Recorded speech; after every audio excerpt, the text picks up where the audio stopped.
orcs, right? They're the bad guys, who gives a shit? We just hack and slash and we loot their dead bodies, right? Hack and slash, kill them all, you know, conquer the infidels. Boy, that campaign sounds like a barrel of fun, doesn't it?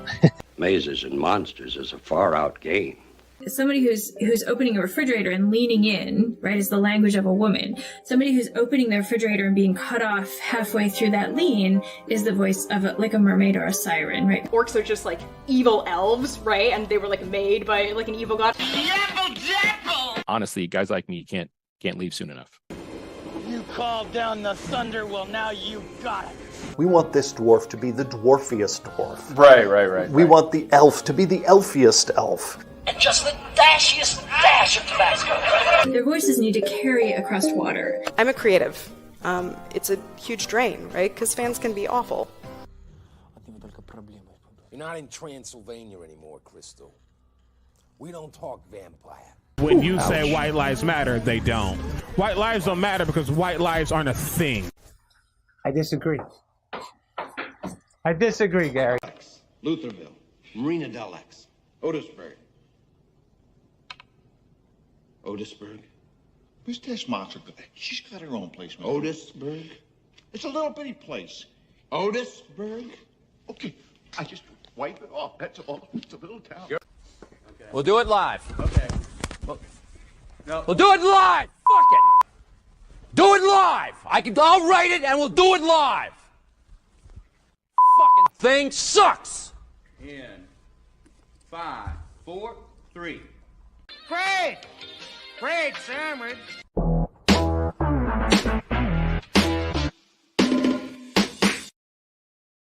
Hey guys! How you doing? Just hanging out with my boys. How's it going? What? You guys? No. I don't know if you guys know this. But there's something a little different about me. Have any of you guessed it?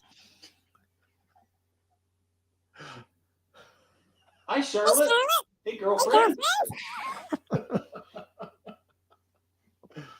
How you doing? Okay, so I'm here to help you guys with your D&D games. We're going to talk about all of the festivals you can include in your game. What do you guys say? Are you guys up for festivals? Give me a 1 if you want festivals. Come on. You like festivals? You like food festivals? Did you guys know that you can put in the equivalent of a food truck in your D&D game? It's true.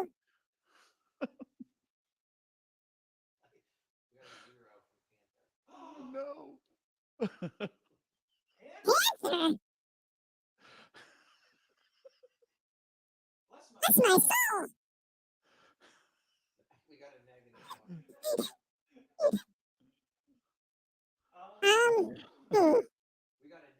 a 0, a 1, and a 2. It adds up to a 1, I think, to me.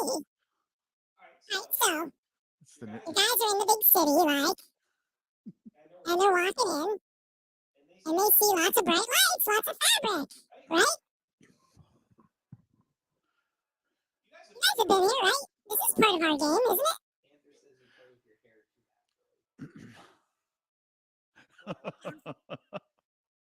Thank you, Panther.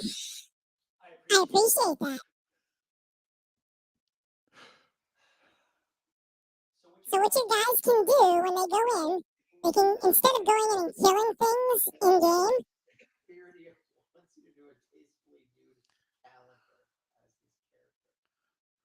oh, absolutely, my friend. You guys look for the WD cosplay calendar. I want you guys to give me some suggestions in the chat of what characters Now, guys, I'm as serious as a heart attack right here. I really want to give you some value. Okay?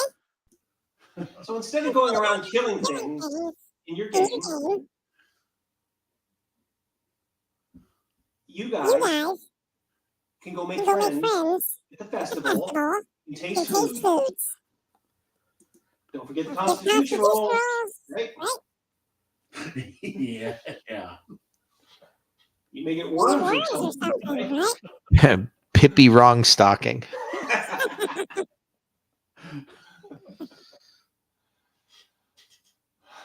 Guys.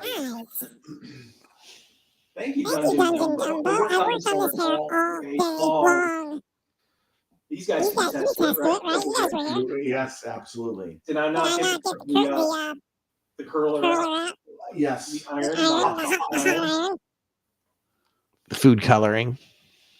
Or whatever you used to do it. This is more than good. Yes. Green jello. What else? Let me ask you something, guys. Do you think that this will help me get to the next influencer summit? I think you're on the road. I do. Absolutely.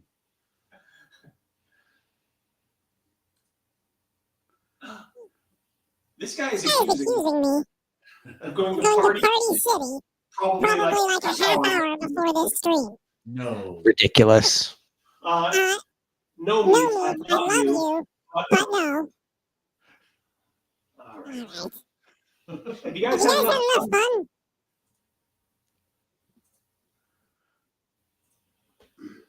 I think maybe I'll keep the wig on for just a little bit longer.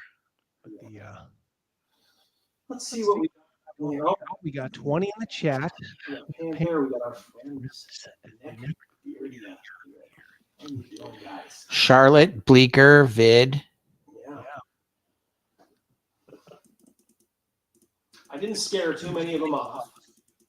And by the way, guys, I'm good. Okay. America's oldest brewery. These guys will attest. Is this not the beer that's in the refrigerator every Friday night? At all times. For how many years?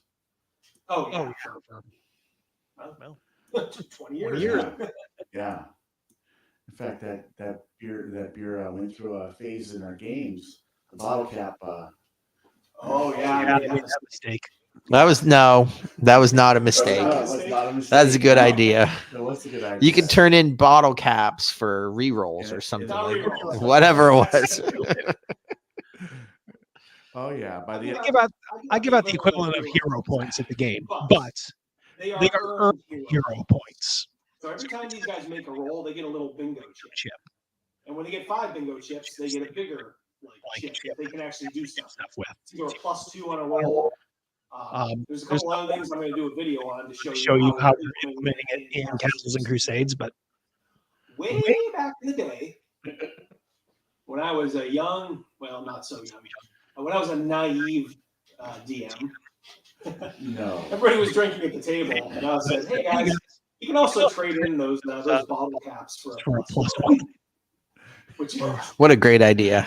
We went through a lot of beer. Yes. Turn the table into alcoholics. Alcoholics, yeah, functioning alcoholics. It was a fun ride home. We got a big combat coming up. You guys start drinking up. Come on. Hey, Mark, if you can tell us what's wrong with whose mic, just let us know, Mark. We can try to fix it. Jim, why don't you turn yours down? Yeah, turn it down and just talk right into it. I bet you it's picking up. Or what I can do is just to make sure, I will change it off of the voice mod. Put it on the Shuri. All right. Double D, it was your mic. Oh my gosh. It's the voice mod. All right. Should be solved now. If there's something wrong, crew, let us know right away. Well, we'll get Schneider on it. Fantastic tech support here. If anybody knows that Schneider reference, put that in the comments if you would, because he gets brought up every now and again. Schneider. I will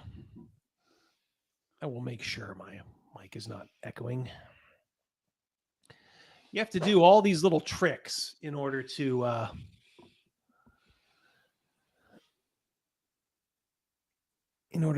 pull off comedy, I guess, if that's what you want to call it. Okay. Well, it's not better. Is that better? It's art imitating life. Yeah. Maybe make sure yours is down. Let's Crazymouse, make sure yours is down too. Yeah. You barely hear me. Oh my lord. I got you. Oh, someone. Oh, that's in there. Maliki. Oh my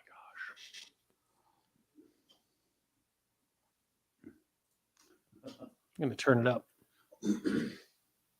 Turn it up, man. Turn it up, man. Let's just start everything over. It's this wig. It's the curse of the wig. Vid says it sounds better. And also, yep. Tora says seems fixed. Yeah. Vid, everything's in the clear now. We're all good. Schneider came and fixed it. You know, you got to go a long way for a little humor sometimes. Sacrifices must be made. Do they not? How's everybody doing? We got 26 here. How about if we look at something here? Look at something together. Maliki says has not heard Rogan yet. Hello, can you hear me? Testing 1, 2.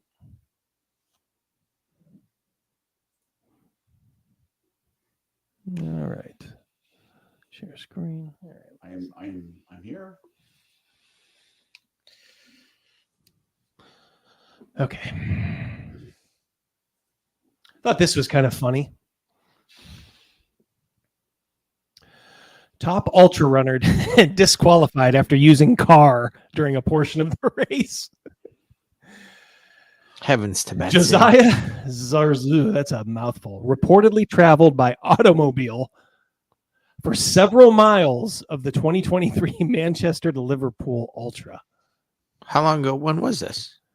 Well, 2023. I mean, this had to be pretty short ago. Pretty short time ago. And where was this at? Got to be England, Manchester to Liverpool. Oh. That gives it away. 47-year-old Scottish runner was tracked via GPX mapping data.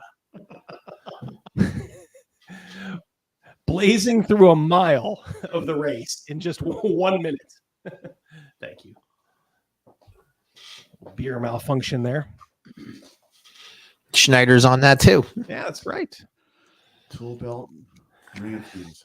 In February, Zakrzewski legitimately set a 48-hour world record across 255 miles in Taipei. Maybe they got, I don't know, is this a woman or a man?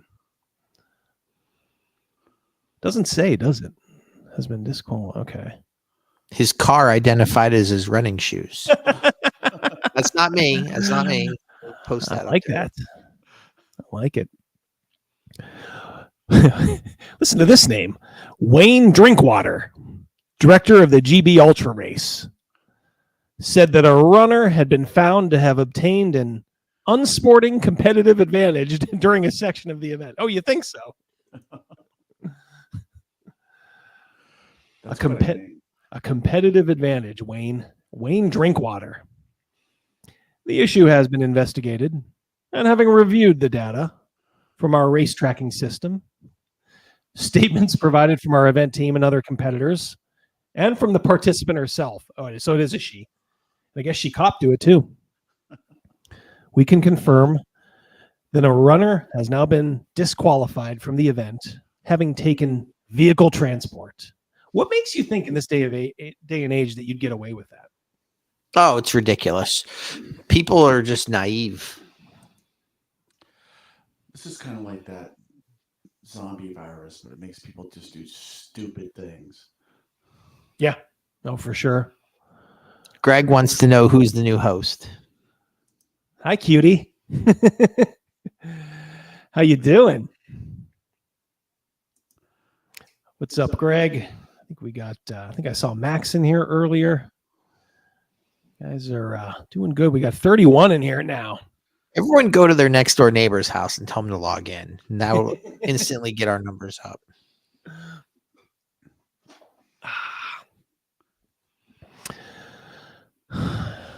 So this is the. I guess this is all we want to say here. Is the lesson is, don't take a car when you're in a marathon. Well, I mean, obviously they had to know that they were being tracked one fashion or another on GPS. I mean, you have to have something to track you. Absolutely. I mean, was their phone being tracked? Was their iPod or whatever being tracked? They have a wristband with a chip in it. Who knows? Did someone just see him get in a car and drive away? Or that. It says you're a little faint, Rogan. So speak up, maybe. Get right on that. I'm right on it. Suck it. Is this any better? They. That'll do for now, Greg. That'll do for now.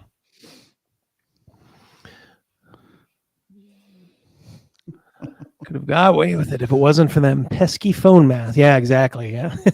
Wasn't for those darn satellites. All right. Well, I think it's time. Do you guys want to see Bob's video? Is this Bob the world builder or whatever? Yeah. Uh-oh. Do we have to? Hey, Rogan, turn down your headset too a little bit too. Maybe that's causing a little. Yeah, saying you sound a little quiet. Is that better? Maybe. Just talk loud. They say you're faint, so I'll talk loud then. There you go. There I am. That'll do. All right, guys. All right, Bob the world builder. He went, and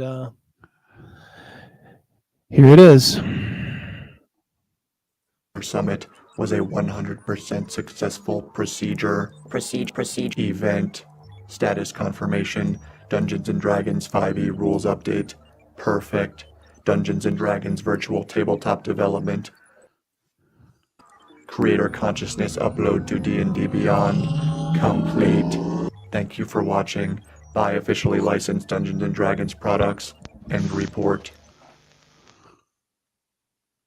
Just kidding, but that's hilarious. Yeah. Boy, I thought I went a long way for a joke. This guy, yikes. Okay, let's give him a little credit. He can poke fun at himself. actually what a surprising number of folks in the comments seem to think would happen just because I made a video about being invited to this summit. And I don't usually like to draw attention to rude comments, but I gotta point out how a couple comments said I must have been paid 30 pieces of silver. Because if you don't get that reference right away, they're saying that I am... He doesn't think people know the 30 pieces of silver reference. Yeah, I think we're good on that one, Bob. Yeah, I think we got that. Like the biblical character Judas, who was paid 30 silver pieces by the Roman authorities, in this case Wizards of the Coast, to betray them, or for this metaphor to work, the commenter is Jesus Christ himself, or at least feels like they're going to be executed. What? So if you already don't trust me, just don't watch this video. But I'm going to remind everyone... Click! All right, moving on.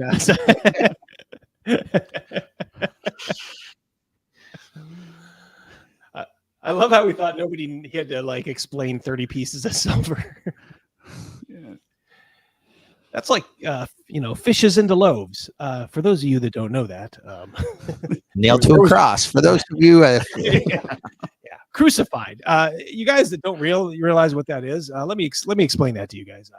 There was this guy, carpenter, one that I was actually present, physically attending this event, and while some of the news you've heard is true and valid and fine, I know I've seen plenty of news about this summit that is just plain wrong, even about basic things like when and where it happened. I'm also not saying that this is the definitive video explaining the objective truth about the WotC Creator Summit.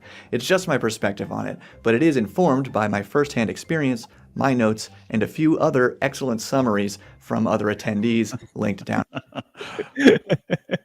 I think Malachi's right. Yeah.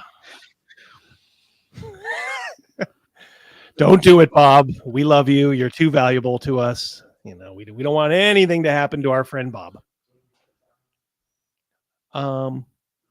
Yeah, I'll double check. In the description. To begin with full transparency, let me remind you that we were not even asked to sign NDAs. One more time, I did not sign an NDA from D&D, WotC, Hasbro, nobody.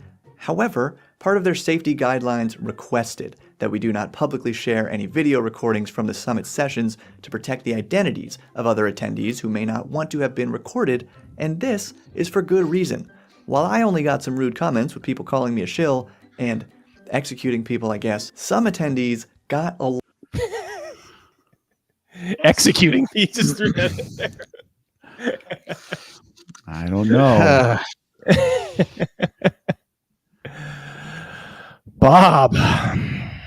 So it's not quite subliminal. lot of hate, including threatening messages, even their personal information exposed online just for saying they got this invite.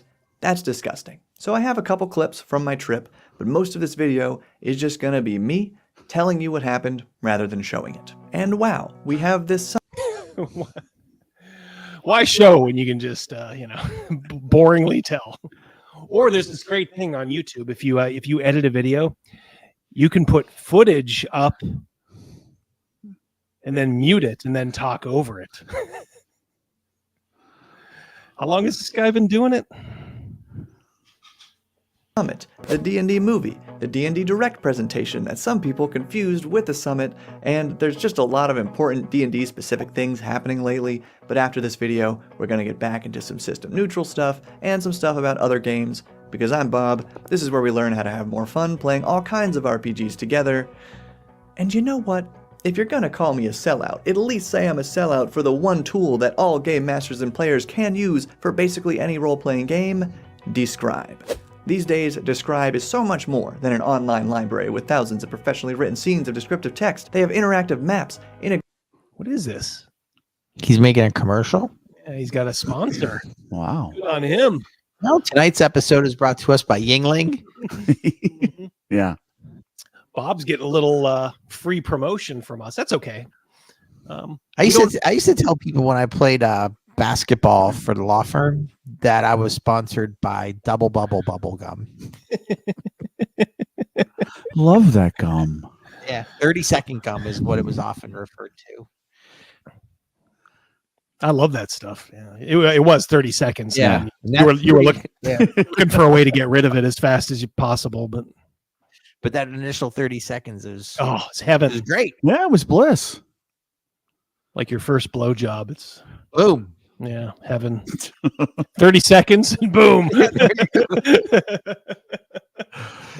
2 pump jump.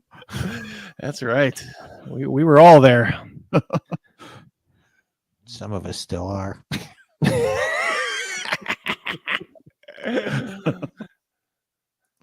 It takes a great man to admit that. Describe is an RPG reference tool database. Okay. What happened to using your imagination, Bob? Yeah. You're just supposed to whip this stuff up. Integration with Foundry VTT, beautiful character illustrations, and even music, sound effects, and atmospheric soundscapes that you can stream directly to the rest. In case you guys don't know, there's a site called Tabletop RPG Audio. I think it's free. I mean, he has like a Patreon or something like that. But a lot of good stuff there. I use it for our games. So is that the name generator thing sometimes you use? That's separate. Yeah. Yeah, but this is there's just a bunch of sounds and background. You know, we were going through Barrow Maze, through Greg's Barrow Maze. You know, I would put in those eerie sound effects. Greg, I don't know if you know, Gavin freaking loves it. He mentions it all the time. Yeah, you got a fan there. You got a fan in all of us. It's almost borderline on an unhealthy crush. Yeah, he may be making a trip up to Ontario. Yeah, he really likes Barrow Maze. It was awesome. It was awesome. Absolutely awesome. And brutal. Can't come to the game this Friday, guys. Pick him on the Peace Bridge. Peace out. Peace out, America. Let's check. I got someone to meet. I got a man crush. Let's check the GPS, and see where he's at. He'll get a ride with that runner.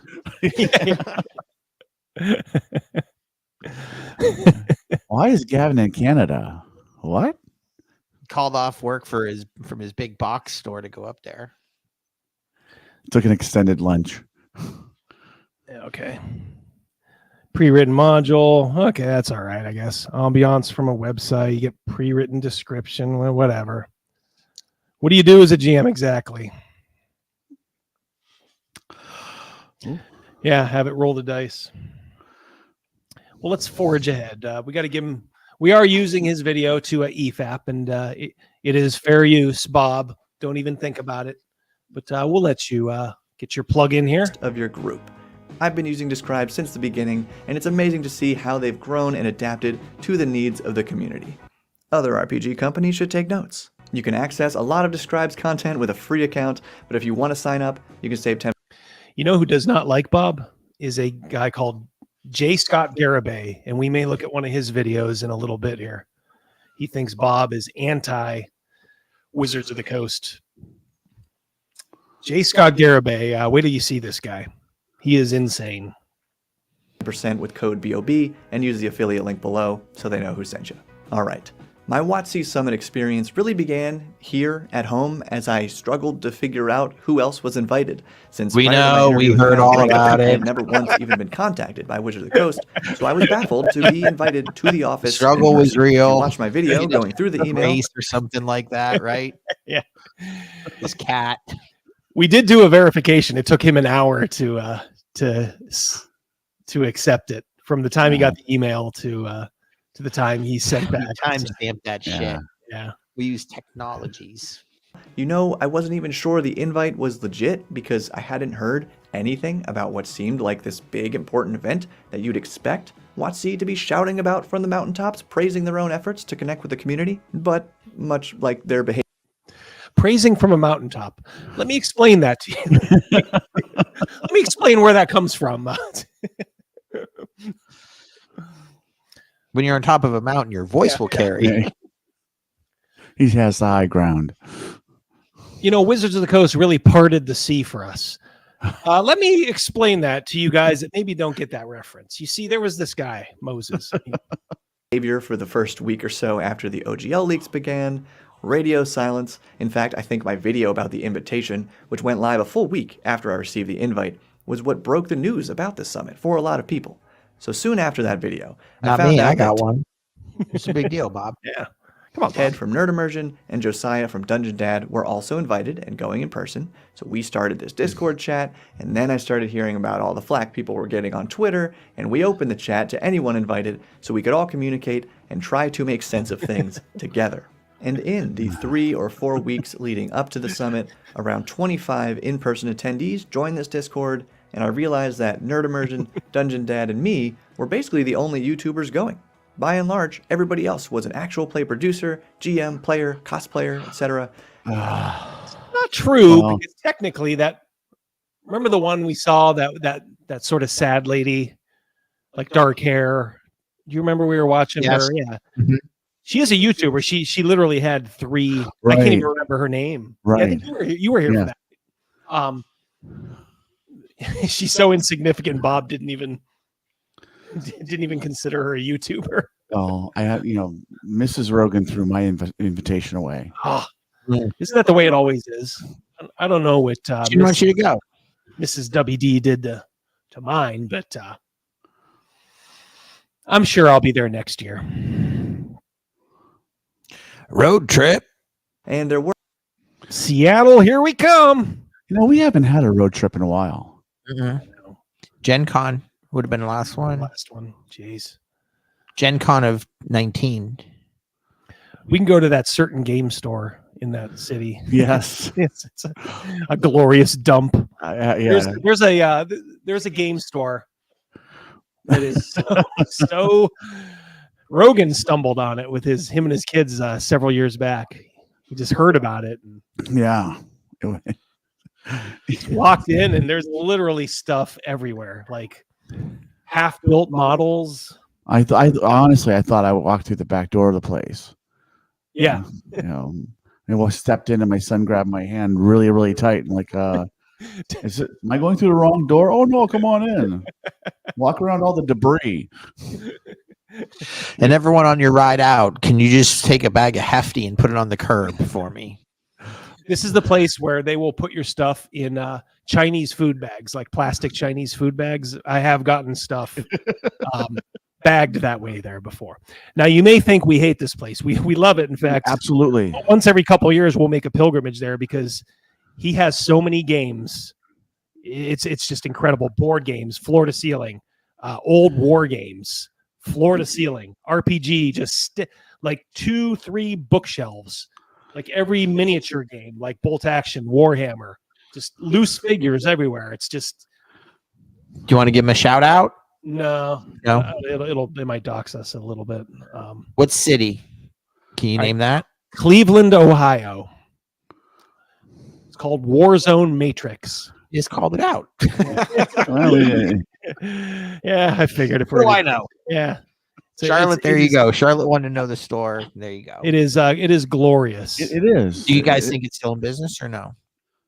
I would imagine so. Yeah. He does pretty good there. Yeah. I bought an open jar of paint there. Yeah, that's right. Yeah, you bought a dried out. Yeah, gold, as a matter of fact, and I wasn't pissed. It was still a good experience. Yeah.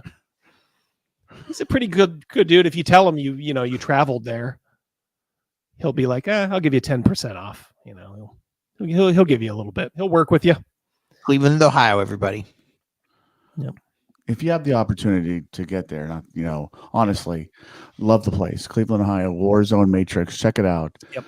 It is, hopefully it hasn't changed at all, but it is awesome on the eyes. It's hard on the eyes. Honestly, it is so packed, lovely, full of stuff. It's a gamer's dream. Yeah. But you're going to be stepping over a lot of stuff. Yeah. Rocky River Drive. That sounds familiar. Like I said, we go like once every couple years. So that's right. Cleveland rocks. All right, let's get back to Bob. We're neglecting our friend here. Sorry, Bob. Hey, in the chat, can you just let me know who's got more glorious hair? Your gal, WD, or Bobby? Just let me know. There were also 1 or 2 bloggers and art directors attending in person, but actual play people seemed like the main audience. And at the time, neither I nor most of the attendees, I don't want to speak for them, but I think so. I don't want to speak for him, but I'm gonna. Realized WotC's true reasoning behind who they invited. And that confusion is a very important part of this whole story, because it ultimately leads to how the event itself went a little off the rails, but we'll talk about that later. Also leading up to the trip, the event organizers booked our trips. So now it's time to introduce the Shillometer, where for full transparency, I will display just how many silver pieces WotC spent for me to attend this event. And I don't want that to seem like I'm bragging, I just do think sharing that information is valuable. So my flight was a regular class round trip from my home on the East Coast to Seattle, Washington, and the ticket cost WotC $776.40. I had to wake up at 3:30 a.m., but flying is always pretty beautiful, and I was excited, so it was fun. Since I landed around noon Pacific time, I got a sandwich from the airport, then just hung out in the airport for a while to hydrate and...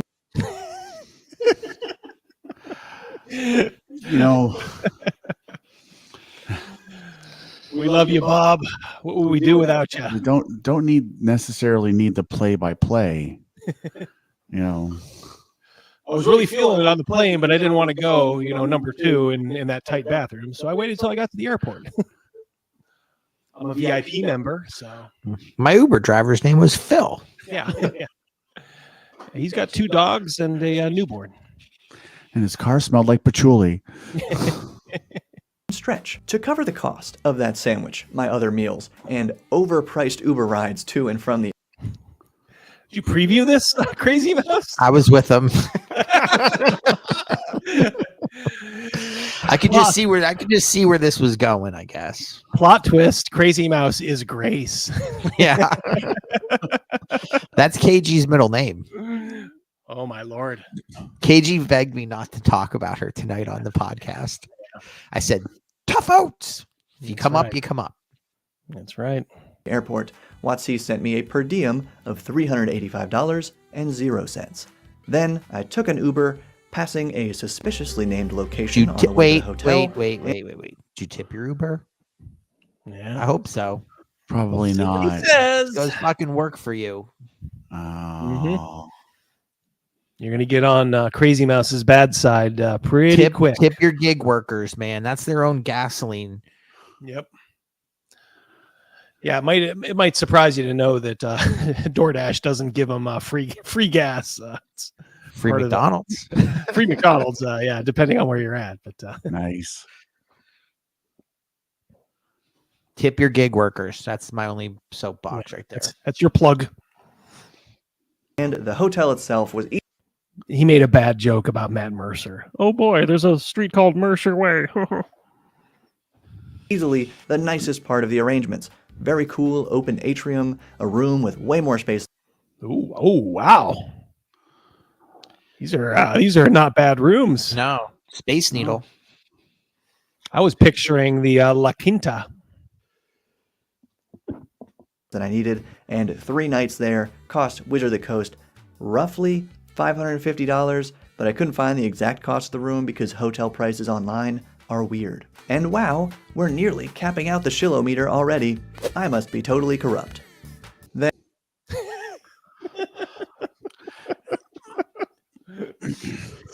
This guy's taking it really personal, isn't he? Yeah, this got under his skin, these accusations. You know, like he's got the chip on his shoulder there. And about as soon as I arrived at the hotel, I posted up in the atrium to wait for other creators to show up and introduce myself. I hung out there for several.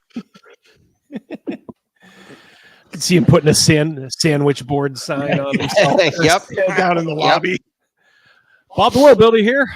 Don't mean to brag. He was right at the door when people were walking in, sticking his hand out. Bob World Builder. Bob World.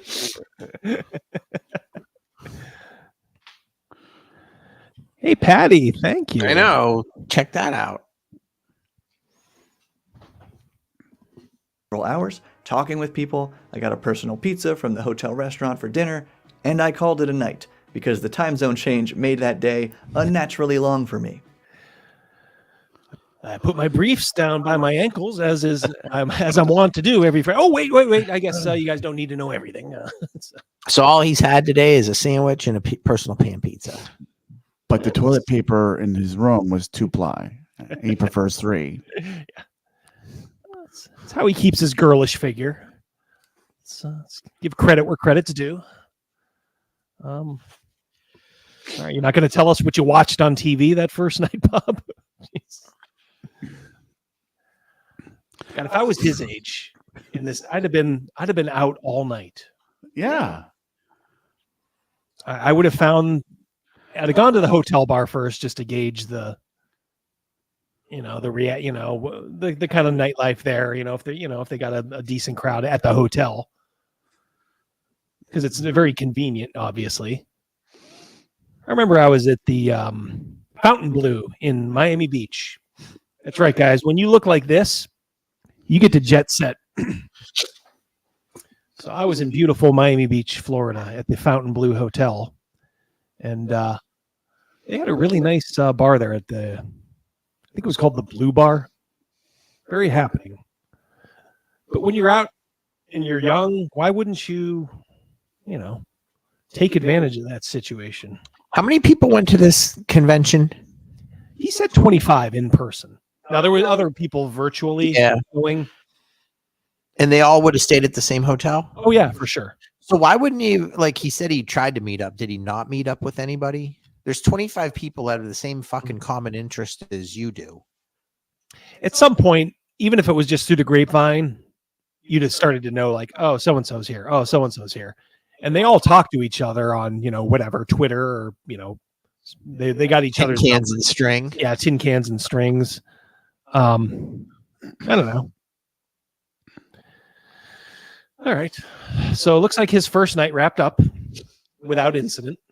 But then, on Monday morning, the day of the summit, I am so glad I had the foresight to record a clip of myself recapping that first evening and talking about my expectations for the event itself, because you will see how this clip kind of foreshadows the problems that occurred during the actual summit. So right now, it's actually early-ish morning, 6. He's an early riser, just like you, Crazymouse. And Rogan. Oh, and Rogan, yeah. WD needs his beauty sleep. He's still sawing logs at 5:59 a.m. You pulled it off. You look good. You pull it off. Your beauty sleep. Well, thank you. Thank you very much. You're glowing. a.m. on the day of the event. I might not sound it, but I'm actually pretty awake already. And I wanted to recap the events of yesterday evening. Press pause for a second. Sorry to... His phone would have changed to Seattle time. So it's really for him 9 in the morning. That's true, yeah. Yeah, he's no shit, you're wide awake, dum-dum. He's jet lagging. Maybe he mentions that, but we'll see how self-aware he is. Particularly because I got to meet almost everybody who's coming to this thing. And by that, I don't just mean meet in person for the first time. Here's what I want to kind of go over. Hey, buddy, how you doing, is James? that even though you or I might not know who a lot of these folks are who are out here, today, now going to represent the community and give feedback, I really think that all these people are great. Everybody really seemed to both want to hold WotC accountable for all the OGL stuff that happened, but not just OGL, like all the other... You're starting to see, too, like how vindictive these people are, if I could get serious for a second. All right, so I don't like WotC, of course. I mean, they blocked me on Twitter. How could you block someone this beautiful? For shame. I bet Dylan as a girl's not blocked. That's right. Right. Heavens to Betsy. But we've been through the OGL. It's settled, okay? They fucked up. They know they fucked up, okay? And they did the only thing they could have, okay? They had one play to make after they fucked up. It doesn't dismiss the fact that they fucked up, but they did the only thing they could to make everybody happy. And then they went on an apology tour. I don't know what they want, but these guys were invited into their house and they still want to hold them accountable. These people didn't see an executive on top of a roof take the jump. No. I think that's what they wanted. Yeah, I think so. Yeah, they want their pound of flesh. Man.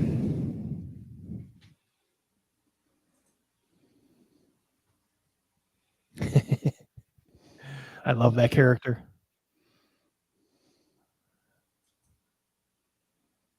Fool me once, fool me twice. The Candyman, he don't play nice. I love Sam Hyde. Things that might not even be on your radar that WotC has done over the last several years, and just really make sure that we're on a good course for 1D&D for the community. Now, for the community. It's like Bane. Bane. For the people. Why don't you aim that mic down a little bit? I give to you the people. You, the people, the community. What you deserve. Will add that it does make me a little bit more suspect about the goals of this actual summit. Is it between the two things that we know it is, right? It is both PR statement, PR, people say like apology tour, whatever, and it is to some extent getting feedback from the community. Where it lies between those two, right now I'm leaning a little more toward PR, because if they have these 20 to 25 of us people here, unless they break us into really small groups, we're not actually going to get to say much. I think that's the only way they're going to get good feedback from everybody they actually spent the time and money to bring all the way here. And if they don't do that, maybe this is generational, but if you guys were invited seriously, or you chat, would you have expected to like go there and like have them say like, okay, we need your input? That's definitely generational. Yeah. These folks are just unbelievable. They are so up their own ass. Like our generation, we'd have been like, holy shit, you guys are paying me to come here? You're giving me a per diem and I get to just walk around the office and take shit in? We'd have been over the moon. Oh, yeah. These motherfuckers, they go there. And it's like, well, thanks, but when are you going to start asking me how to run your business? Because I know. I know I don't really work here, but can I have benefits? If you yeah, Jen Kretschmer. Yeah, where's my health insurance? If you want my input, you give me half your company. I just toasted my microphone. Did you hear that? I did. Nice. Tink. If you heard the tink, that's what it was. The tinking of glasses.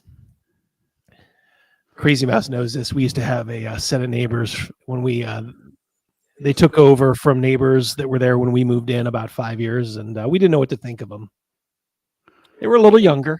They were nice, and the guy just said, "Hey, over the fence." He's like, "If you ever hear the tinking of glasses, the tinking of glasses, you guys can come on over." So we were wondering if we were in a swinger situation there. My favorite neighbors you ever had was Iron Mike and Kristen. Oh yeah, across the street. Yeah, she had a crush on you. I know. She was fascinated with my daily routine at a law firm that I worked at. I hope they're doing well. I like that. Then it's more evidence that this was just kind of like trying to please us all, I guess. But all of that, yeah, we're being pleased. Jeez, God. You imagine you're getting a message here. Yeah.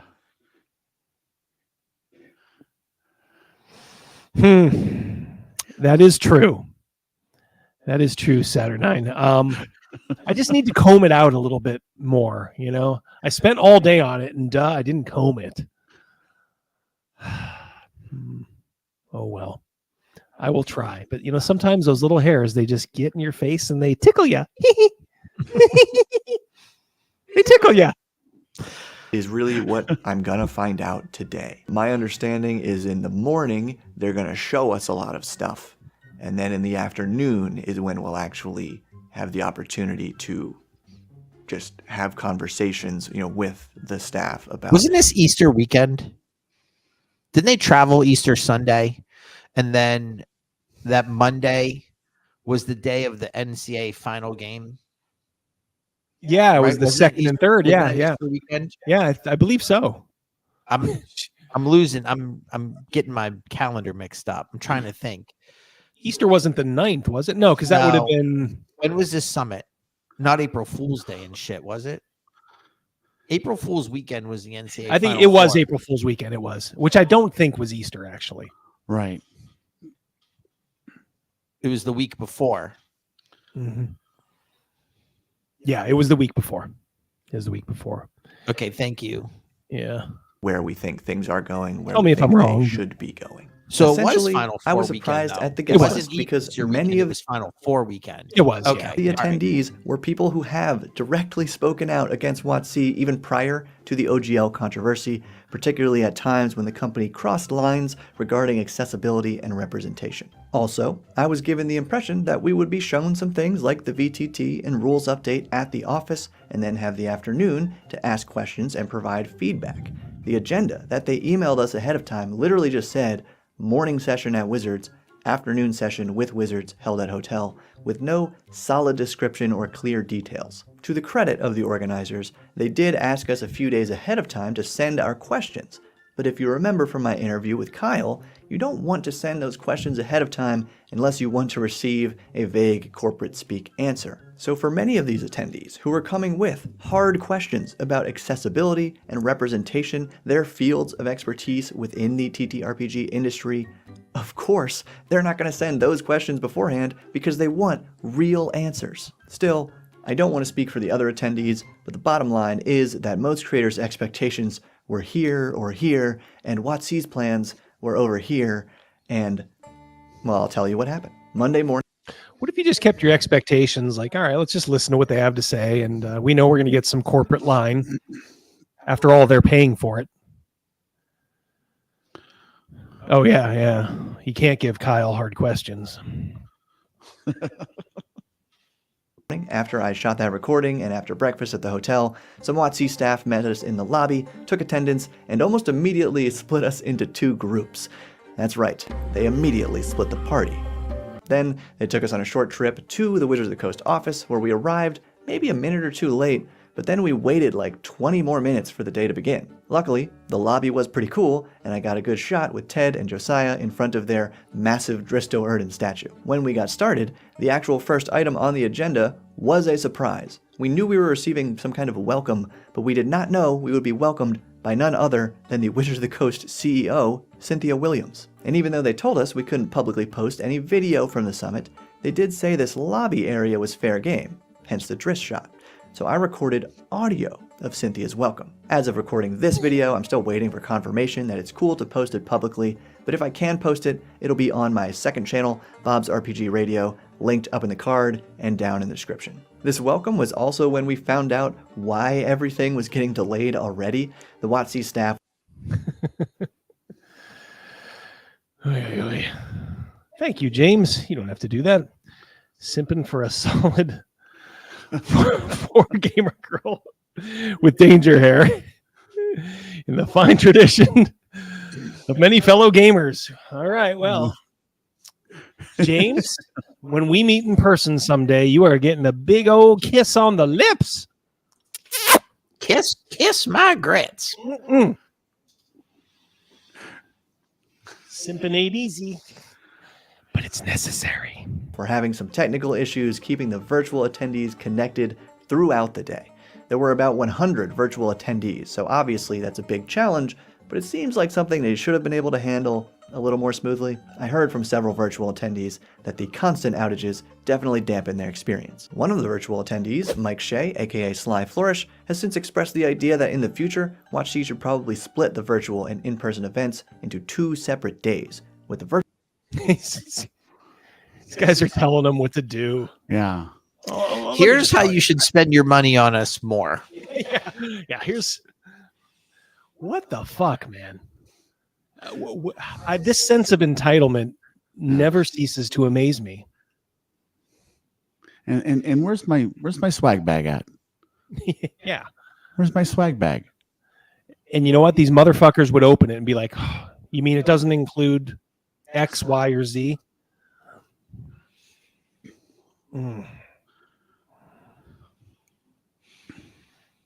Sly Flourish. He's another. There's another one. A lot of tea dripping off of him. Virtual one coming first. That way virtual attendees will be better accommodated and they get an extra early look at what WotC wants to show to reduce the FOMO of not being at that in-person event and just to make it a more valuable experience for them. Like with most things that Mike Shea says, I agree 100%. But my in-person experience was very valuable. I loved getting to meet other creators and the staff, and the WotC office itself was beautiful. Cool murals of fantasy artwork, the character statues, and the you got cool murals in your basement. Right. About Double D's. I bet you they don't have that anywhere. Yeah. All this shit art that they have. Probably painted right over the Aerolotus and Jeff D stuff. Absolutely epic game room with a gorgeous table, display cases filled with minis and dice, and even chandeliers made of Magic the Gathering cards. Apparently, it was like the Tower of Babel. Let me explain that for you guys that don't know what the Tower of Babel is. It was It was not a tower that babbled. It was the same room where they shot the D&D Direct video of the group playing on the virtual tabletop. But in this cool game room, I had my first session of the summit, where several WotC staff led a presentation about the future of D&D Beyond. And because we were not under NDAs, that noodling Italian music he's got behind. It's like, I just picture off camera, there's like 4 Spanish minstrels there. Okay, guys, yeah, you can go. You can go. the future of D&D Beyond is almost as mysterious to me as it is to you. Most of it was just broad statements about goals, and everything was couched in this metaphor of D&D Beyond being like a theme park with lots of fun things to explore. Some of those broad goals are to improve the D&D Beyond mobile app, make the D&D Beyond experience easier for DMs, facilitate the journey from player to DM, help with new player onboarding, and fix a lot of back-end stuff because it's becoming an old website. Probably the biggest actual news from this first presentation was that D&D Beyond will become the main website for D&D, rather than their current web page on the WotC site, because DDB has about 12 million users and they want to be hosting the content where the people are. There's still no information about how many subscriptions they lost during the OGL controversy. The other huge news about D&D Beyond is that they eventually want to create a marketplace so users can sell their own homebrew content on the site. That has major implications for the tabletop industry, and I don't know if I like it. On one hand, pretty much. All right, come on, Bob, bring us through here. You're starting to ramble a little. It would make it way easier for people to create and monetize their work, but it could radically expand D&D's monopoly. It would be another way for this one company to control how people not only play the game, but how they create homebrew for their own games, and that just doesn't feel good. Of course, people had a ton of questions about what this will look like, how it will work, how it would run alongside the DM's Guild, and boy oh boy, they couldn't really give us any firm answers. At least half of this session was designated for us to give feedback about D&D Beyond. Unfortunately, the virtual folks got the short end of the stick when it came to hearing and being heard, but there were great suggestions, from new player onboarding to improving the website's accessibility through new player onboarding, like their employees. Or, you know, some great insight on the health benefits package, perhaps a 401k. Yeah, for all of you contractors and stringers, here's your gold card health package. Cynthia Williams' own plan. Just for you, Jen Kretschmer. Here's the key to the company car. Yep. You mean I don't get to use the executive washroom? We got to tell whether it's tonight or not the story of your horror story in the bathroom. Oh God, at work. Yeah, yeah. If we have time later, we will do it. By the way, tell us, is Rogan's microphone okay? Can you guys hear me okay? Yeah. Just let us know in the chat. Language translations, different lighting options, and varying the complexity of the character sheet. So during this little Q&A just about D&D Beyond, the summit already started to exhibit this theme of creators providing a lot of great feedback about issues with the game experience, and WotC employees giving mixed responses. Thank you, Jim. $5 super chat. We're supposed to simp here. Well, that's the idea, isn't it? Show feet. Oh boy, I do that right. Now, for those of you who don't understand the show feet meme, let me explain. Thank you so much, Jim. Yes, I don't think you want to see my feet, though. I think that would be. I'm not as bad as some people. I've seen some women with some nastier feet than me, man. Some hammer toes. Woo. Some women going around with open-toed shoes that shouldn't be correct. Close those up. Patrick says that Rogan's mic is sounding really good. Good. Thank you, everybody. We like Rogan to come through nice and clear. Nice and clear. Let's continue. Oh boy. Is this guy going to bring the horse around the corner or what? What's no. Jeez Louise. He does not do that. He likes to. Bob, don't spare the whip. Let's go.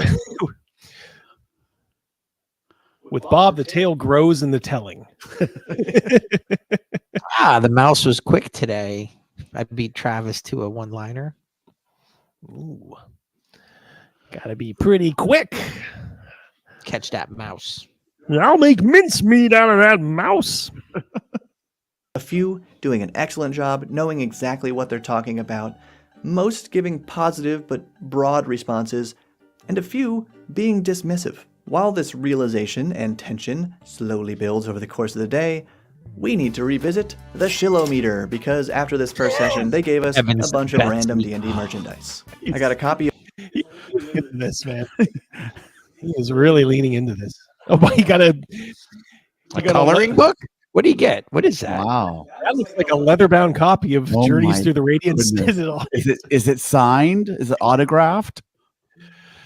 That is like getting a 2-pound pile of shit in a nice leather-bound box, with intricate stitching.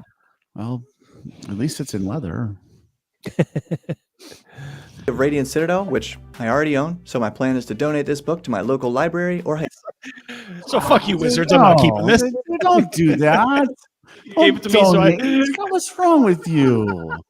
Do what any American should do. eBay. Why doesn't he just... Captain Stern would have been all over that fucking shit. Our friend Sean, he used to stole a bunch of fucking textbooks.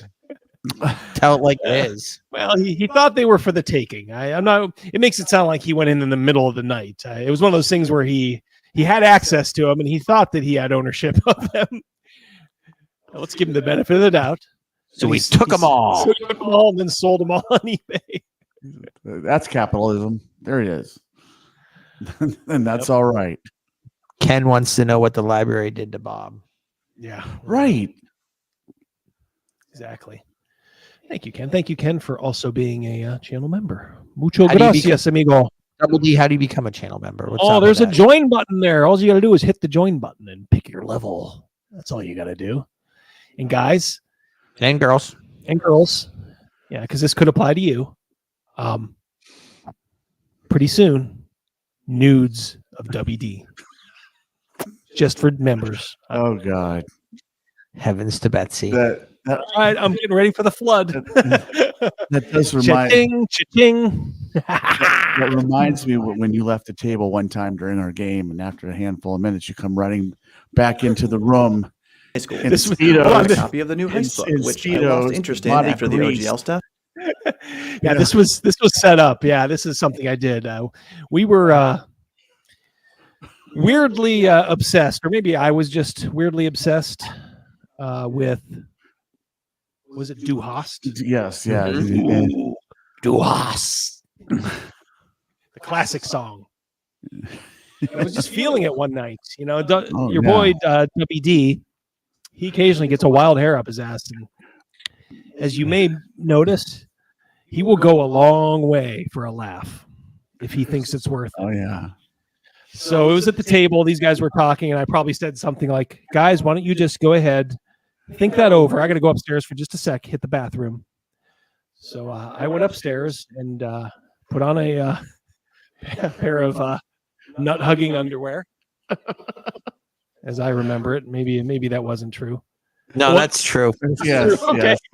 Looked like he was on the 1972 Olympic Brazilian team for basketball. I oiled myself up with baby oil. Yes. And I believe it came down to the sounds of Du Hast. You had glasses on or goggles or something. Oh yeah, I had goggles Yeah, on too. it was outrageous. Pure Euro trash.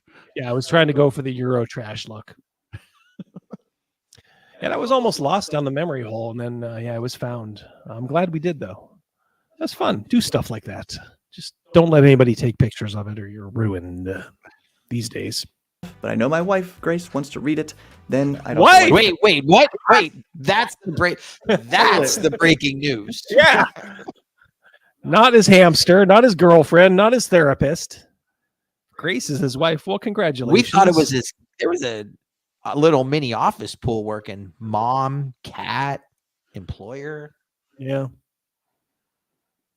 Wife. Good for him. I hope they're happy. I sincerely do.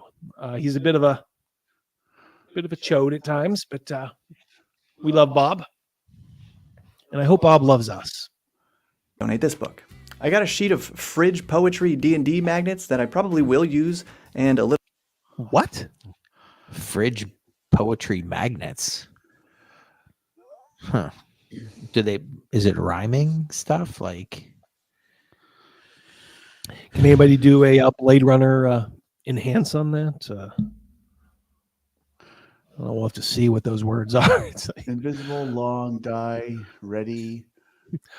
All work, no play makes Jack a dull boy. Water deep, Baldur's Gate, Spelljammer, saving throw. I don't see Birthright in there. Yeah. No, they don't like it.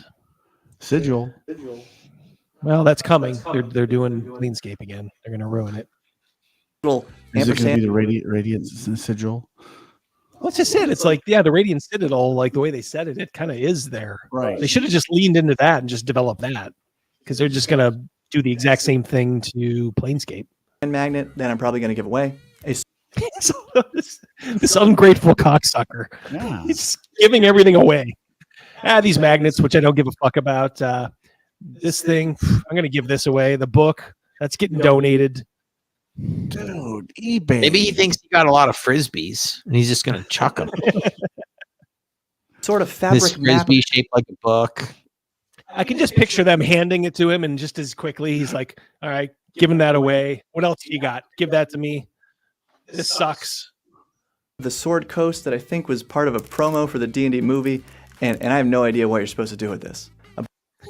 God, this guy is incorrigible. Is that a Pez dispenser? What's that thing there? Bar of D&D chocolate. That was pretty good. And a notebook of grid paper, which I will actually use.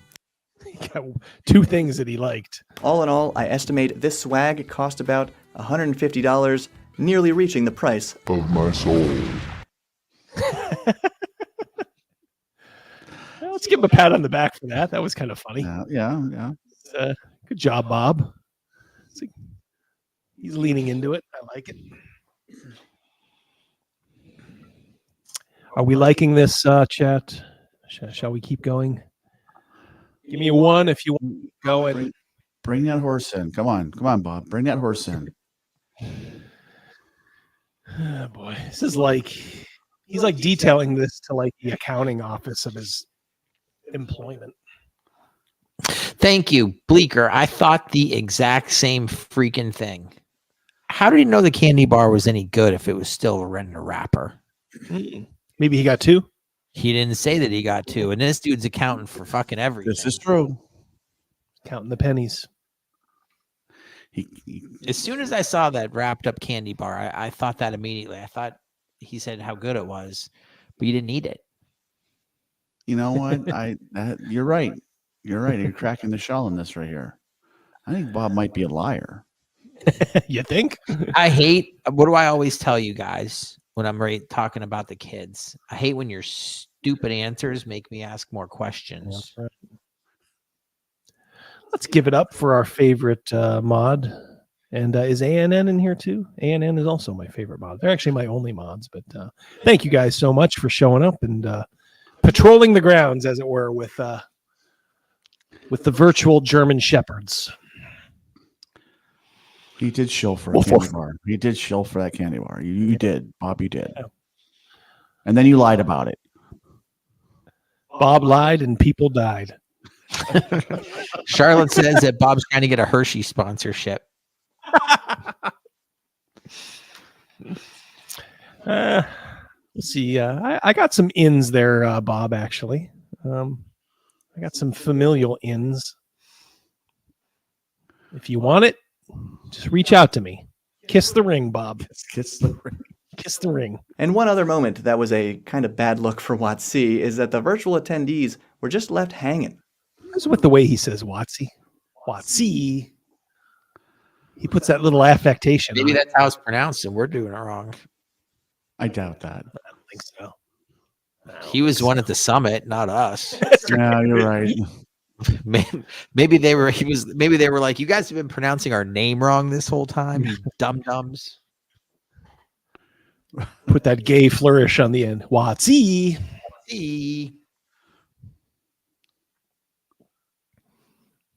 Looks like everybody wants to keep going. Everybody's all in on Bob. All right, Team Bob. Let's see it. All right. And says, WotC. At the end of this session, camera on, while in-person attendees were given all this stuff.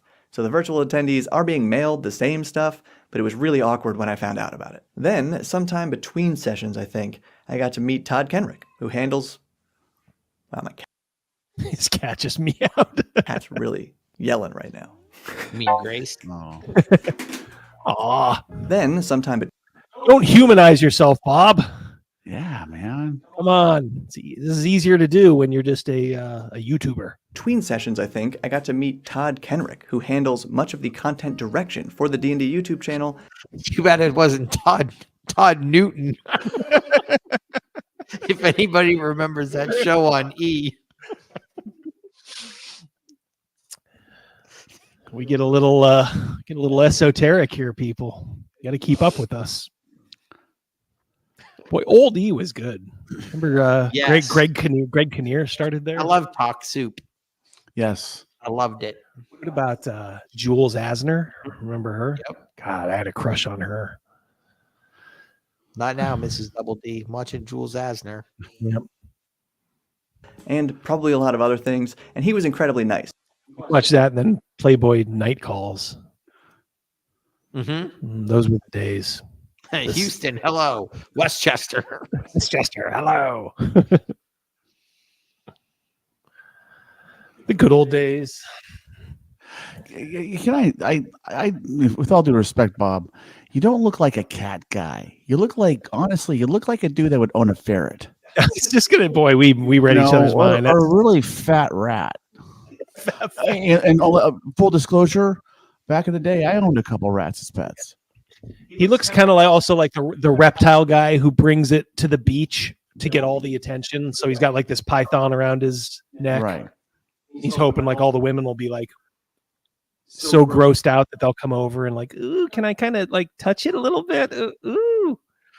It'll be like a conversation starter for him.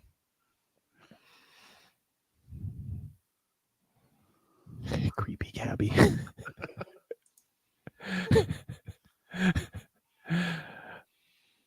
Butch Dylan Mulvaney. Yeah. Let's give him a guy. He's got a full stash there. Without the glasses, he looks like some malevolent monk or something, doesn't he? Like some cardinal who'd like be pulling the behind the scenes. He'd be the one pulling the strings. Ken says he looks like a hermit crab owner. Yeah, that too. That too. Who paints the shells for his little crab? Oh yeah. Okay, let's go. He's actually a big part of the feedback I gave to WotC after all this was over, so I'll tell you about that at the end of the video. Then it was time for the D&D virtual tabletop. In a large conference room, the table loaded with Alienware laptops and cables, myself and around 8 other creators played the same short encounter that we all saw 1 week earlier in the D&D Direct presentation. Is that Connie? We got to click around.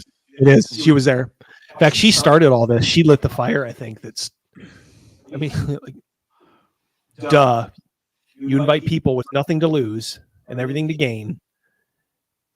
People who were so selfish. Let's just go hack and slash and kill them all. You know, these people walk around. You wonder what happens. They walk around with their own can of gasoline and matches. Yep. And test out some of the basics in a hands-on way, but if you watched D&D Direct, you saw exactly the same stuff that I did. Well, another group of creators did discover some glitches, like being able to stack up the miniatures so they're just floating way above the map, not being able to target one of the monsters with spell attacks, and how rolling too many dice at once crashes the game. They did say that their user interface that we played on is already out of date, and it's still in pre-alpha being tested by WotC employees and their families, but in the next stage, they want to open it up to... These guys probably just did that too. Like I'm sure they had a plan. Like when we get in there, let's break everything. let's break everything, and all these like people that have been working hard. You know, they're probably the most normal people there, the programmers. You know, maybe not, but you know, that's all relative, I suppose. When you said break stuff, made me think of Limp Bizkit, break stuff. Yeah. I'll break your fucking face tonight. Influencers. So maybe I'd get to see more, but as I've discussed in previous videos, I personally prefer simple VTTs like Owlbear Rodeo. But there was a great question asked for those of you who do invest heavily in VTTs. One creator said, what's the incentive to use this VTT if they've already invested hundreds of dollars into another one? And the lead developer, another super nice guy by the way, gave a pretty solid answer. Since their VTT is being developed in tandem with the core rules update, he's already worked with Jeremy Crawford to simplify some unnecessarily complicated game rules so it plays better on the VTT. Is that no other Connie? I don't know. I'm not positive it is. Well, she was there definitely. Oh, you know what? That might be the woman. I profiled her. I can't remember her name right now, but She was said in- a similar facial feature, short hair and Yeah. the glasses. Yeah, no, it's yeah. What is her name? I'll remember in a sec.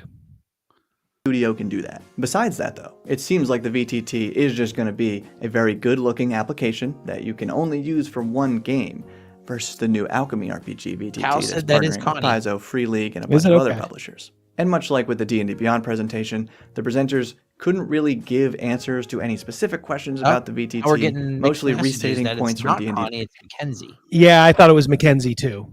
Yeah, it might be Mackenzie, but you're both sort of right because Connie was there. I Okay. think he may just be using stock footage there. Okay. Because I think they did a Wizards of the Coast themselves did like a promotional thing on their VTT, and that might be what they're showing. So if that's the case, then that would I think definitely be that Mackenzie chick. Ken says we can't get that white dude out of there fast enough.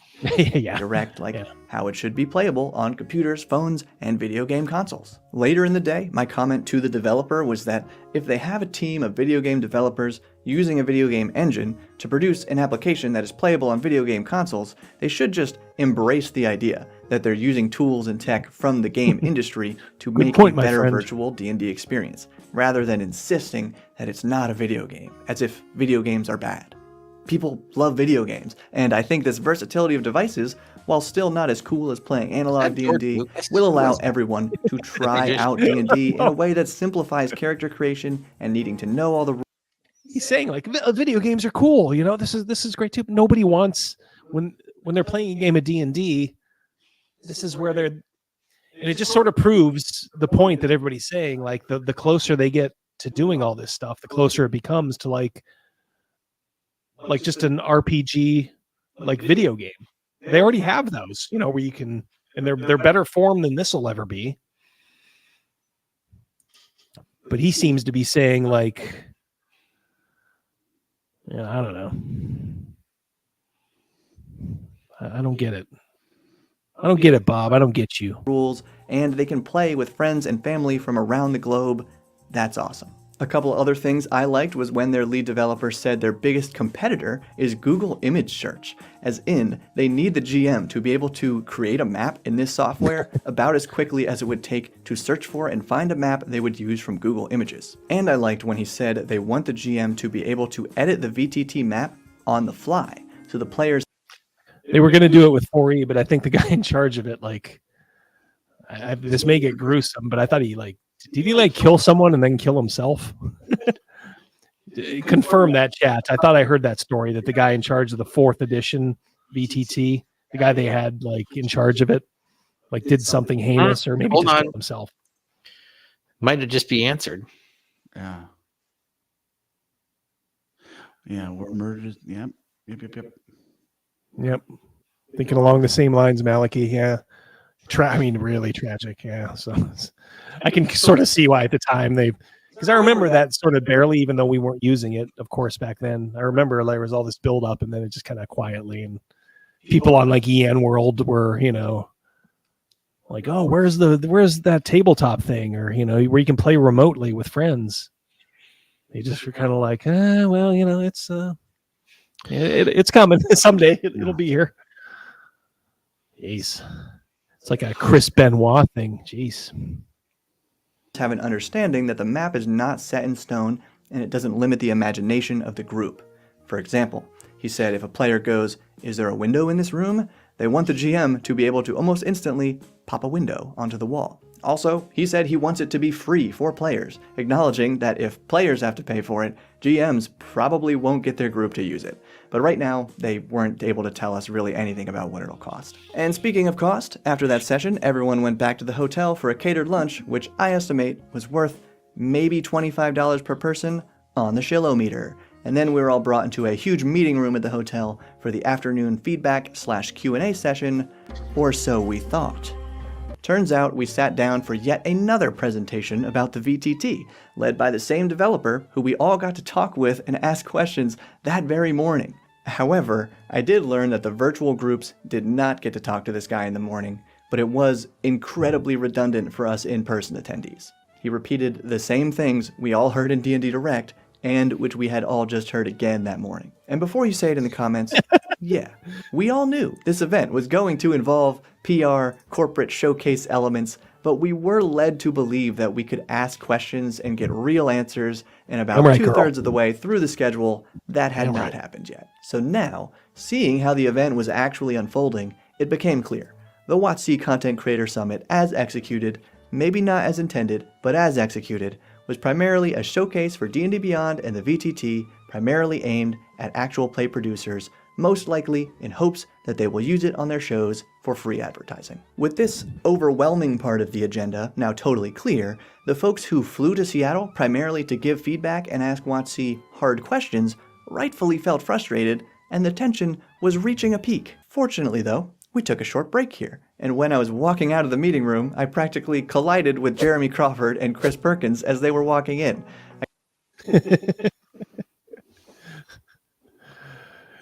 I asked him, aren't you glad to see me? Do you know who I am? He's the elfiest elf dude, right? Mm-hmm. The guy on the left. Yeah, he's like the nuts and bolts rules guy. And Chris Perkins is the lead editor. Let's see how this tete-a-tete went. I got to talk to each one of them individually, and I asked if they signed my PHB, and they did. It was a positive moment for me, because I got to tell these guys how their work in cultivating D&D through 5th edition literally changed my life. If D&D 5th edition wasn't fun, I would have never started this YouTube channel, and I'm glad I got to thank them personally for that. Meanwhile, I was able to attract Grace because I'm a successful YouTuber. Oh, Bob. Bob. At least he's a little thankful. He's the bobbiest Bob. Yeah.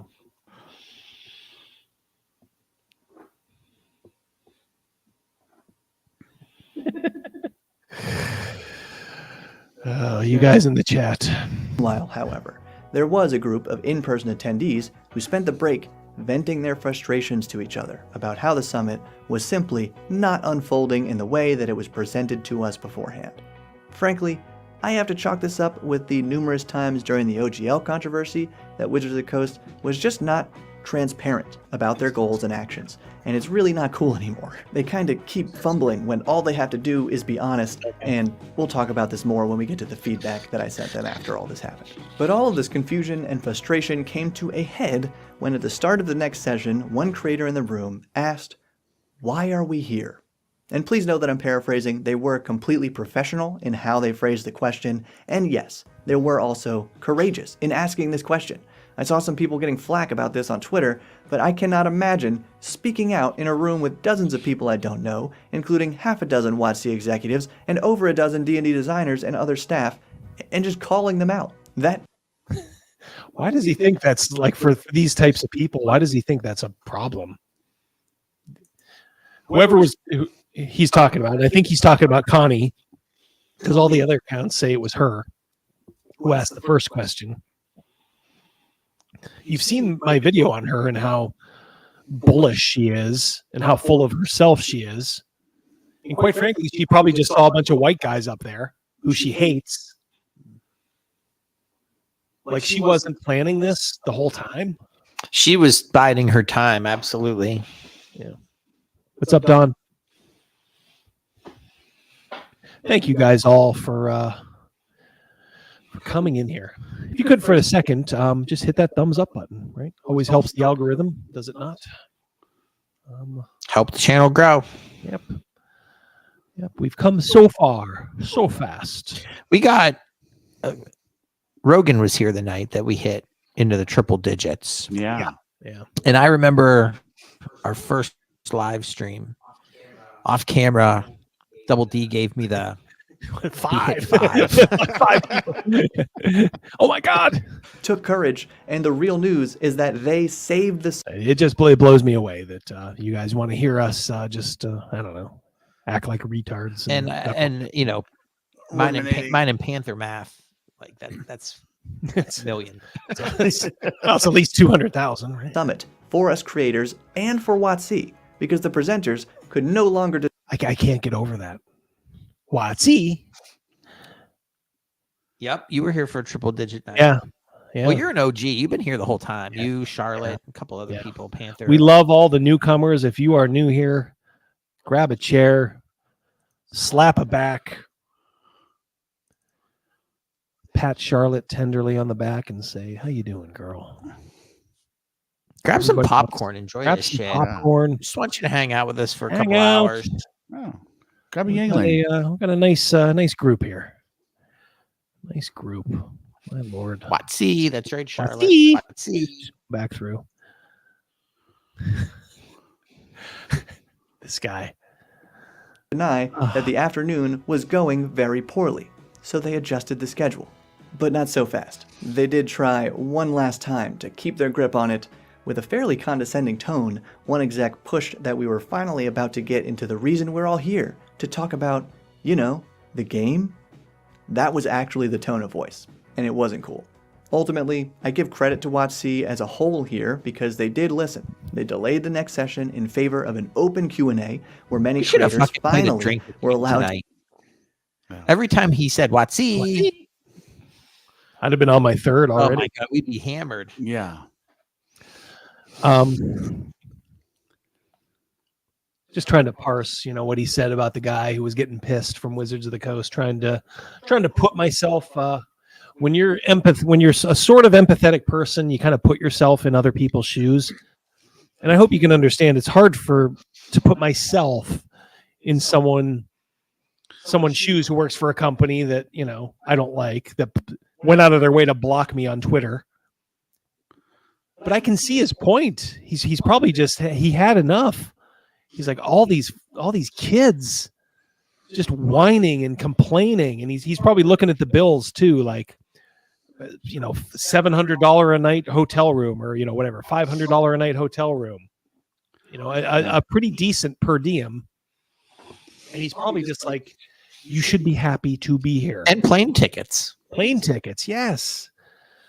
It's like, God, just shut up and just sit back. Why can't you all just sit back and just talk amongst yourselves and say, like, oh, I bet they're going to give us the old company line, huh? And then when they do give it to you, you just look at each other and kind of laugh. Maybe one of you kind of casually says, like, all right, hey, can you let us know the real truth, But you don't just rake them over the coals like this. Vid with a $5 super chat. Thank you so much, my friend. Some of us aren't here because you guys are so great, which you are. Well, we know that. Unfortunately, this is a rare meeting of like minds, a breaking of bread. I like that. Where's that from? Explain that, Bob. You see, when people break bread, it means that they're. Thank you so much, Vid. We always appreciate the little. The amount thrown in the tip jar, it is always welcome. Currently, it is helping offset the cost of a shitload of microphones.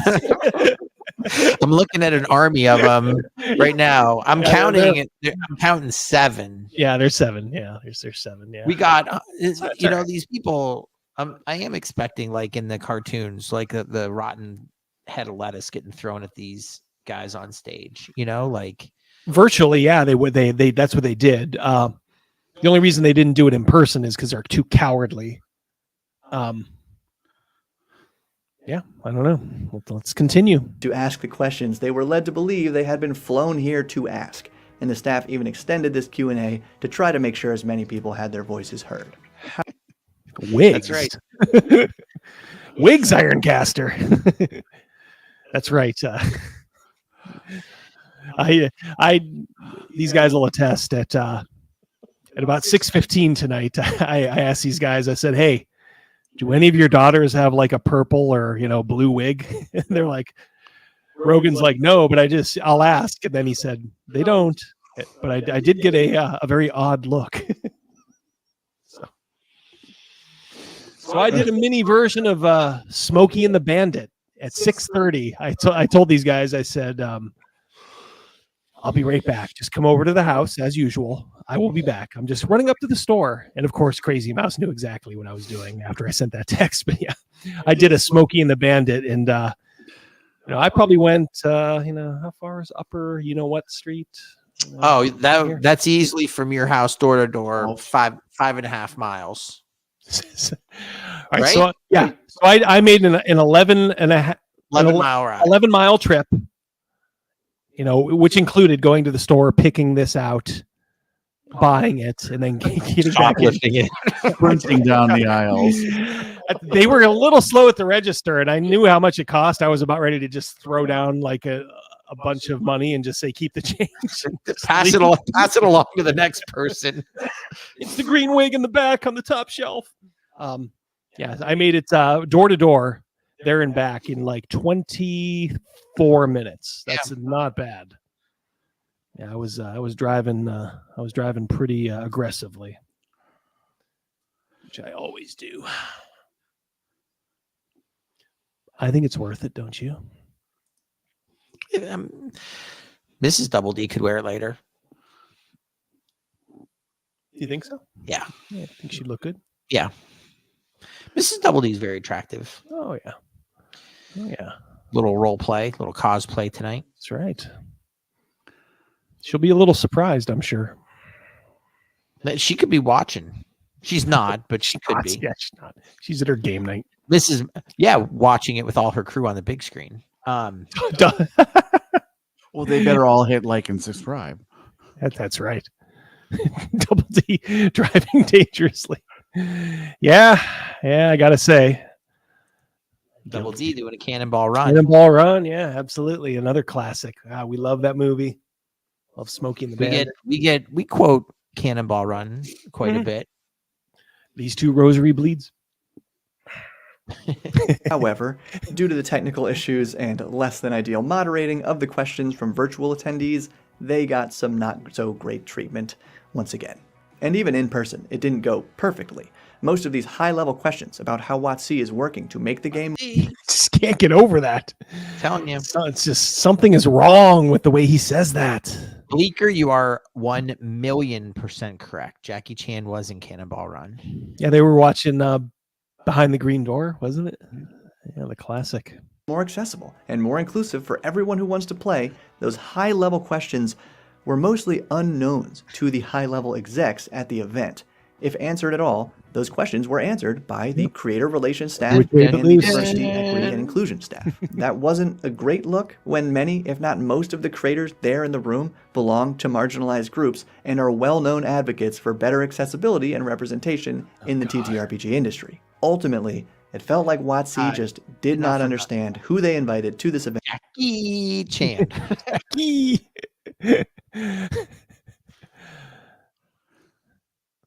Here he is complaining.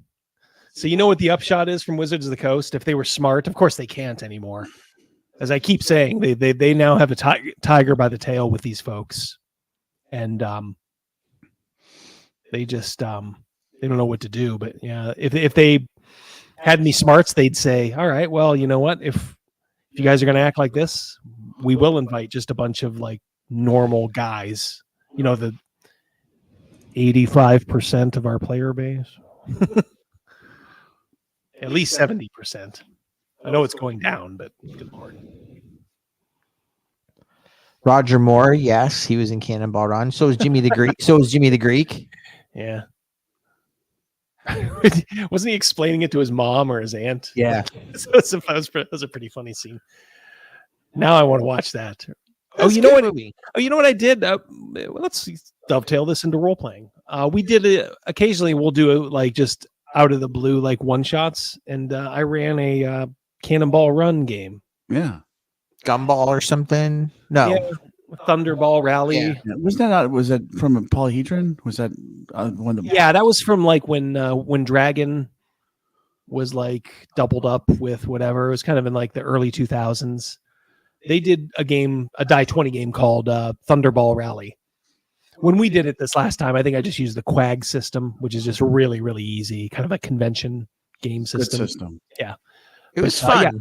Yeah, for sure. But yeah, that was a hell of a lot of fun. Yeah, don't ever be afraid to try stuff like that. Just go wild. And honestly, when you do it, just like, all right, who's playing your guy? You know? Why do you do Double D? Explain why you do a one-off every once in a while. Just to give yourself a break, or well, just to give me a break, but you guys too. Sometimes it's an excuse for us to still get together if two of us aren't going to be here. That's like a house rule. Yeah. Everybody. If one of us can't come, we'll power through. But if two of us can't come, we'll take the night off. Yeah. You know, we used to a lot more kind of just say like, all right, well, instead we'll do something like this game. Although I think with a game like that, we wanted everybody to be here, but occasionally we'll go like, all right, well, we'll do a game of something like Fiasco, which, you know, I know the creator is kind of a knucklehead, but it still can be a pretty fun game when you're with people that you know. And we've had some pretty good Fiasco games too. Oh, very creative. Yeah. Oh, okay. Oh man, Bob. I gotta say, I'm watching your profile while you're talking, and I'm like, I'm getting this Marvel comics thing, like Doc Samson action here. You know? You think so? Yeah, man. Take that as a compliment, big boy. Yeah. I'll meet you after the show. Okay. Oh, Bob. You know, if you think about it from another point of view, if Bob was watching us parody his video, he would say, my shit is so unentertaining that these guys are talking about other shit while my video is playing, and no one's missing a beat. Yeah, that's true. Yeah. But he would say, like, look at how many people watch my video, because I'm sure he's got like many thousands of views on his. But you know, that is life. Bob is a success in YouTube, and we wish him well. Your success, Double D. When's your 1-year birthday on this? When is that? Like end of July. I'll get the exact date, but it was at the end of July when I made the fateful. I was driving around on a summer day, and I said, I'm going to do it. I'm going to do it. I'm going to do it. I'm going to do it. The hardest part was finding a place just to stop and film, because everywhere I stopped, it was so hot out. I had to roll down the window, and like literally like the first 2 places, I'm like, oh, this is perfect. And then, you know, there's some crazy neighbor lady like, you know, George, did you break the dog in? You know, and I'm like, oh fuck, you know, so I gotta take two. Yep. So I'm driving around. I finally found a spot, and I'm like, all right, I'm just gonna go and just kind of go off the cuff. It was a little raw, you know, those videos last year, a little raw, but they were a lot of fun to do, and you know, it's kind of fun. I had a feeling that there was a audience for me and for us. I don't know. I guess there is. We're growing at a good rate, I think. You're at 1.88, correct? Yeah. Closing in on 1900. So my goal for the year was at the end of the year was 3,000. I think that's a achievable goal. At the end of this calendar year? Yeah. So we'll see. Which is phenomenal, because you didn't think you'd hit 1,000 when you did. And, oh God, yeah. And you're going to be at, buddy. And you're not even a year old. How you doing, T-shirted? Yeah. I mean, look, I've been very fortunate. There's guys that honestly are as good, or you know, even better, and have been doing it longer. But I don't know. I guess somebody's liking what I'm selling. So you know, that's why I try to. I don't believe in inner fighting. You know, like folks like Bob and like these lunatics. You know, these are the ones that we should playfully, you know, make fun of. You know, I see so many communities, and you guys probably aren't so much aware of this, but you know, just these intra fights between, you know, people that are on the the correct side of things. But I don't know. We have this penchant to just eat each other alive sometimes, and it's like, no, I try to be a good neighbor, so to speak. I just wish there was more time in the day, with having a full-time job. And stay tuned, everybody in the chat. Double D is gonna fly you guys to wherever our summit's gonna be. Fly you all to my house. Mrs. D will be like, "What the hell's going on here?" Well, all right, let's just get a shitload of air mattresses for the basement. Yep. Crazymouse can give you your meal stipend, which will be a bunch of McDonald's dash cards. Yeah, you'll get a free value meal at McDonald's. We'll make it work. It'll be the Double D Summit. There won't be any per diem, but we will wash your laundry. But yeah, like I see Ironcaster here. I see T-shirted. T-shirted is a very, very smart guy, way smarter than me. Pretty good too at live plays. I like tuning in and just kind of putting it on in the background and kind of chilling out and listening to that. He does a great job with that. He does kind of a pop culture wrap up. So you guys, when you are done with this, write yourself a little note now. And if you're not already, subscribe to our friend T-shirted. He's a good dude. He filled in one night. Yeah. Me and him talked. We'll do that again too. Max too. If you're still here, I'd like to get together. With you, James. I don't know. James kind of does his own thing. He streams pretty often, but it's just kind of like earlier in the day. I'd love to get together with James. These guys are all good dudes. Probably more than I'm missing. So if I'm not including you, don't take it personally. I love you all. Potluck, yeah. Fuck yeah, man. Panther says everyone bring a plate to share. Absolutely. The only problem with that, Panther, is I don't do that. Like at work. I've told you guys. I don't do it either. Yeah, when people do that at work, like, oh, we're having a potluck. I do not. I don't know. It's usually the smiling old lady who's maybe not putting arsenic in it, but they're putting something in that food because they're just. Oh, God. I got an old Navy one for you. It was Christmas time and everyone brought in a dessert or something. And there was a girl there, and I'm going to give her a shout out. Her name's Emily Anderson. Go ahead and try to find her. But anyway, that's her real name, Emily Anderson. She was super nice. Well, she made these brownies, and I actually told Mrs.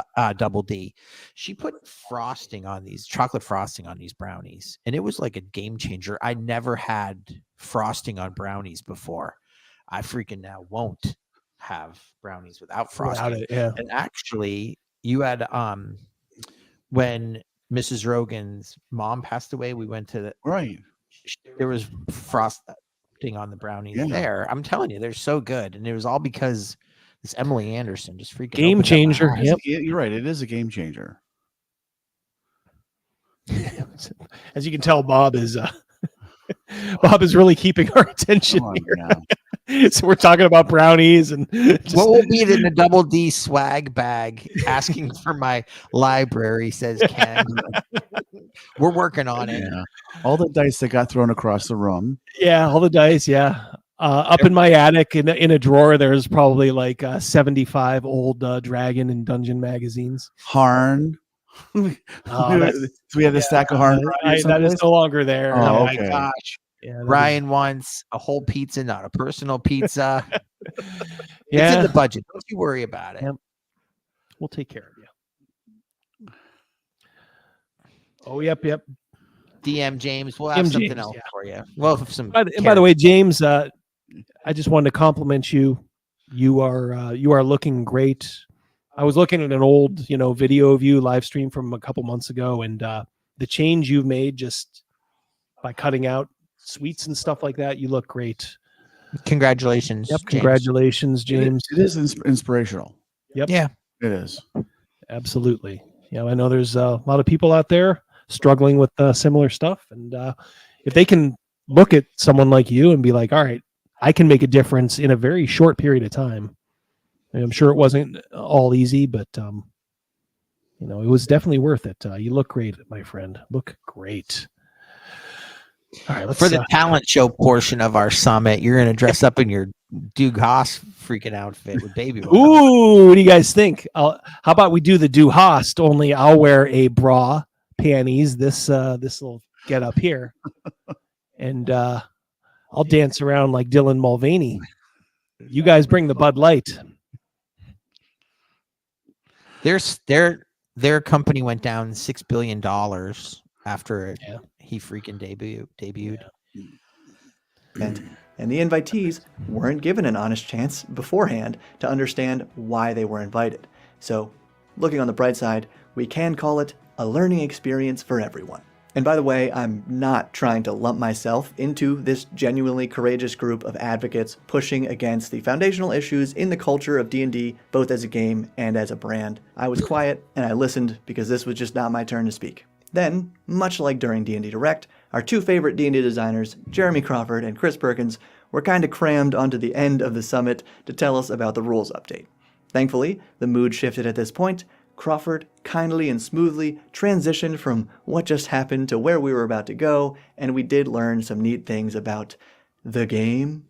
Just like with the Cynthia Williams welcome message, I recorded audio of this hour-long sneak peek, and if I get the green light to post it, it'll be on my other channel. And if you've watched this far, do remember to give this... He plays these games where he puts stuff on his sub channel. They say you're supposed to create one, but I mean, that would be more for someone like me who has a better chance of running afoul of YouTube at some point. This guy's so inoffensive. I don't know why he's just not putting everything on your fucking... Yeah. Just go balls to the wall. Yeah, drop your balls, man. Go for it. You don't need to be Scott Garibay and do 10 videos a day, but you can do a couple a week. Who am I to tell this guy how to run a channel, though? He's very successful. So, and thank God for it too.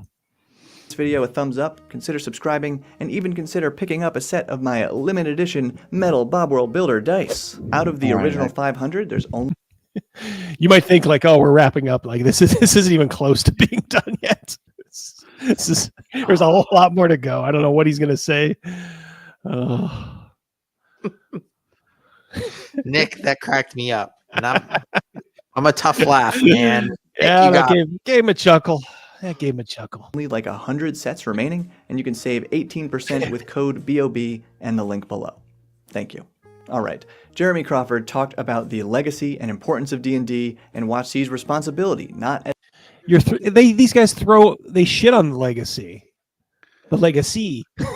they shit on the legacy. This is gonna get old Friday night. Yeah, God, yeah. Gavin will be like, "What are you guys? Why are you doing that?" Yeah.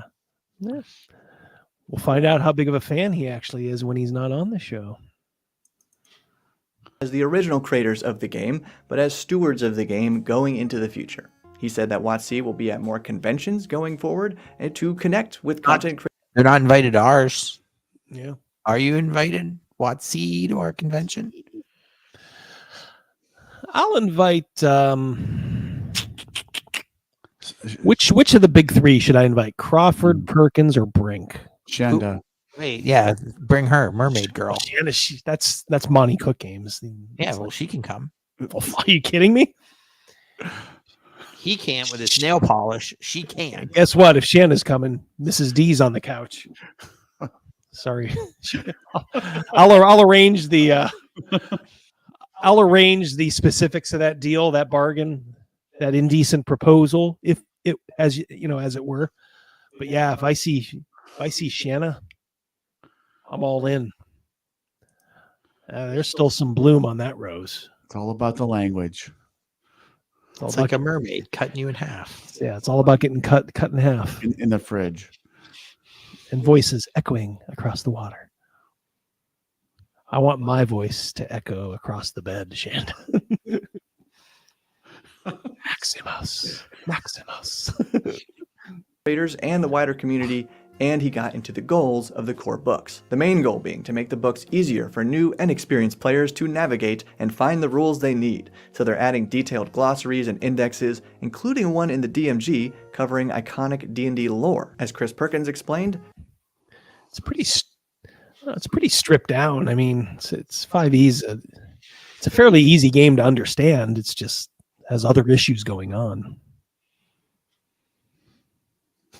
Shannon is the Shannoniest. Yeah. I'll do. That is so true. This lore glossary is to share the. Although if I invite her, do I have to paint my nails black? She'd be coming to avoid that. Yeah, that's true. Yeah. Yeah. Yep. Probably have to get my penis pierced though, wouldn't I? She looks like she'd. It's like she might be into that. I don't know. She might be. She might be. That might be a bridge too far. That'll be on a different video. Yeah. Sorry, Shanna. That dog won't hunt. Correct D&D lore to prevent the misinformation that can happen on the internet. The next Nick, have a PhD will good walk night. you through how Nick's to play out. the game before how to make a character, and how to make characters quickly, with optional arrays of ability scores and features for core classes. Both the PHB and the DMG will include guidelines for session zeros and safety tools, and the DMG will include practical tips. So I think they're going to formalize their safety tools, which I don't know if they ever have. I think they've just kind of relied on third parties to formalize all that stuff for them. So it's kind of interesting. They're actually, I mean, I knew it was coming. And I think I told you, in our last live stream last week, the one I think with Gavin, I was just kind of recounting the pros and cons of, Wizards of the Coast and D&D. Will it survive? Won't it? I maintain it'll always survive because it has the name, but it's just slowly getting kind of degraded. And this lack of innovation is going to help them a little bit at first. But with this unprecedented competition coming, I think it's going to hurt them. I really do. You mark my words. And don't go by the first year, because they're going to be able to trumpet some pretty impressive numbers that first year. But just keep in mind, they're a company. They got to keep the doors open 24/7 in perpetuity. So let's look 2 or 3 years down the road and see where things are once they do release the 2024 update to Dungeons and Dragons, or whatever they're calling it, 5.5, if you will. I think they're in trouble. They are not innovating, so I think they are starting to die a little bit. Yeah, it is a matter of time, Loki. We recounted with TSR, the only competition they've ever faced with D&D. I mean, if you want to include like Vampire back in the day, that was like an oddball sort of competition. But the only competition they've ever faced is with Pathfinder. And Pathfinder made a pretty big dent, in their market for a while. Granted, they got on the right track with 5e. But yeah, I mean, you got Colville doing his Kobold Press. And the thing is, they're peeling people away from this new Wizards of the Coast customer. These gender studies folks. Because everybody else is playing something else in the OSR. Or they're just, going back to an earlier version, or they're staying with 5e and they're like, I'm not buying anything new for this game, but I like the mechanics, which is perfectly fine. So I don't know. Let's see where it goes. About the management of a group and a campaign, like what to do when a player doesn't show up, where to find inspiration for homebrew adventures, etc. In a very quick comment, they said the new core books will be released staggered, one at a time, rather than all 3 at once.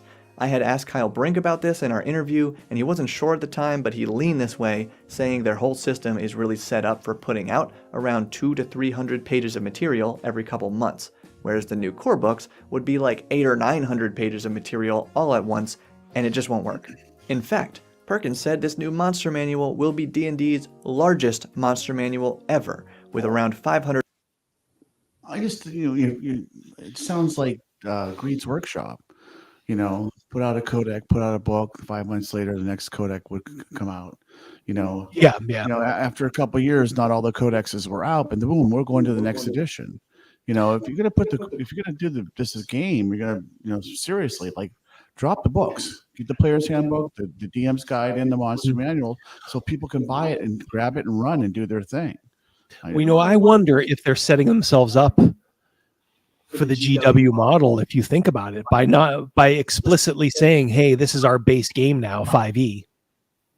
They can just do what GW does with Warhammer, and just every 3 years, and it's not even like, oh, they're doing it again. They will proudly tell you every 3 years, new edition, where they'll change something enough to get you to buy the core rulebook.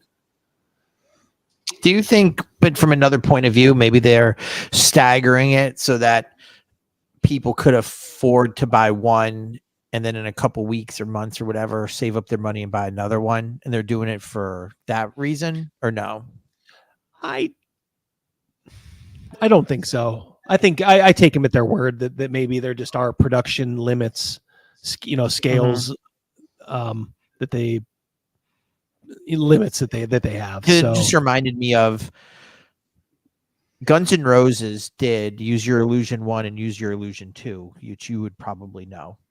They couldn't they didn't want to release a double album because they were afraid that their fan base couldn't afford the higher priced ones. So they released Use Your Illusion 1, and a couple months later did Use Your Illusion 2, so that the customer, and I'm sure that they made more money doing it that way as well. You do. Yeah, you actually do. Yeah. They also did openly make that comment that they don't want to outprice their fans. So I don't know, when they said I would never give these guys the benefit of that doubt. I think it's just literally a matter of we physically can't do it. Otherwise, we know you're probably going to buy it anyway. They have a good indication. Like, look, everybody's buying the player's handbook. Maybe all the DMs and half the players are going to buy the DM's guide. And then on average, probably just the DMs maybe are buying the monster manual. He agreed with me. Yeah, you think? I don't know. Could be. Just another curveball like thought. Yeah. Like from another point of view. That's all. I have a hard time giving these folks the benefit of the doubt, because that's something you could trumpet and say, like, we know our customers, are going through a hard time, unprecedented inflation, blah, blah, blah, blah, blah. That's our friends. How you doing, Steel Mongoose? Nice to see you. Yeah. Shadow wants to know, can't wait to hear what the cover price is for these books. $59, $69. Yeah, I'm going to guess 59. What if I got a coupon? I would say if the monster manuals maybe more of a boutique item, and if what they're saying is correct and it's a little bit larger, I could see them maybe charging 69 for that. But I'm going to guess the core two are probably 59.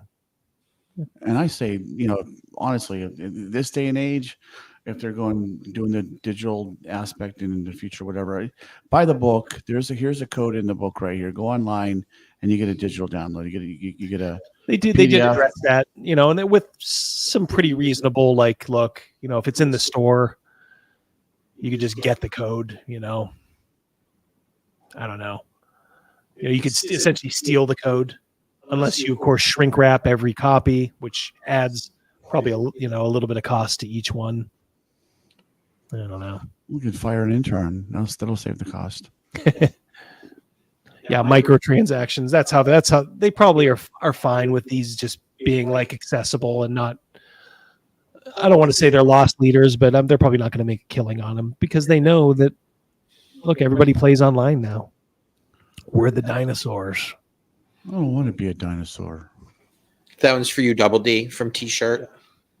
We are at work, yeah.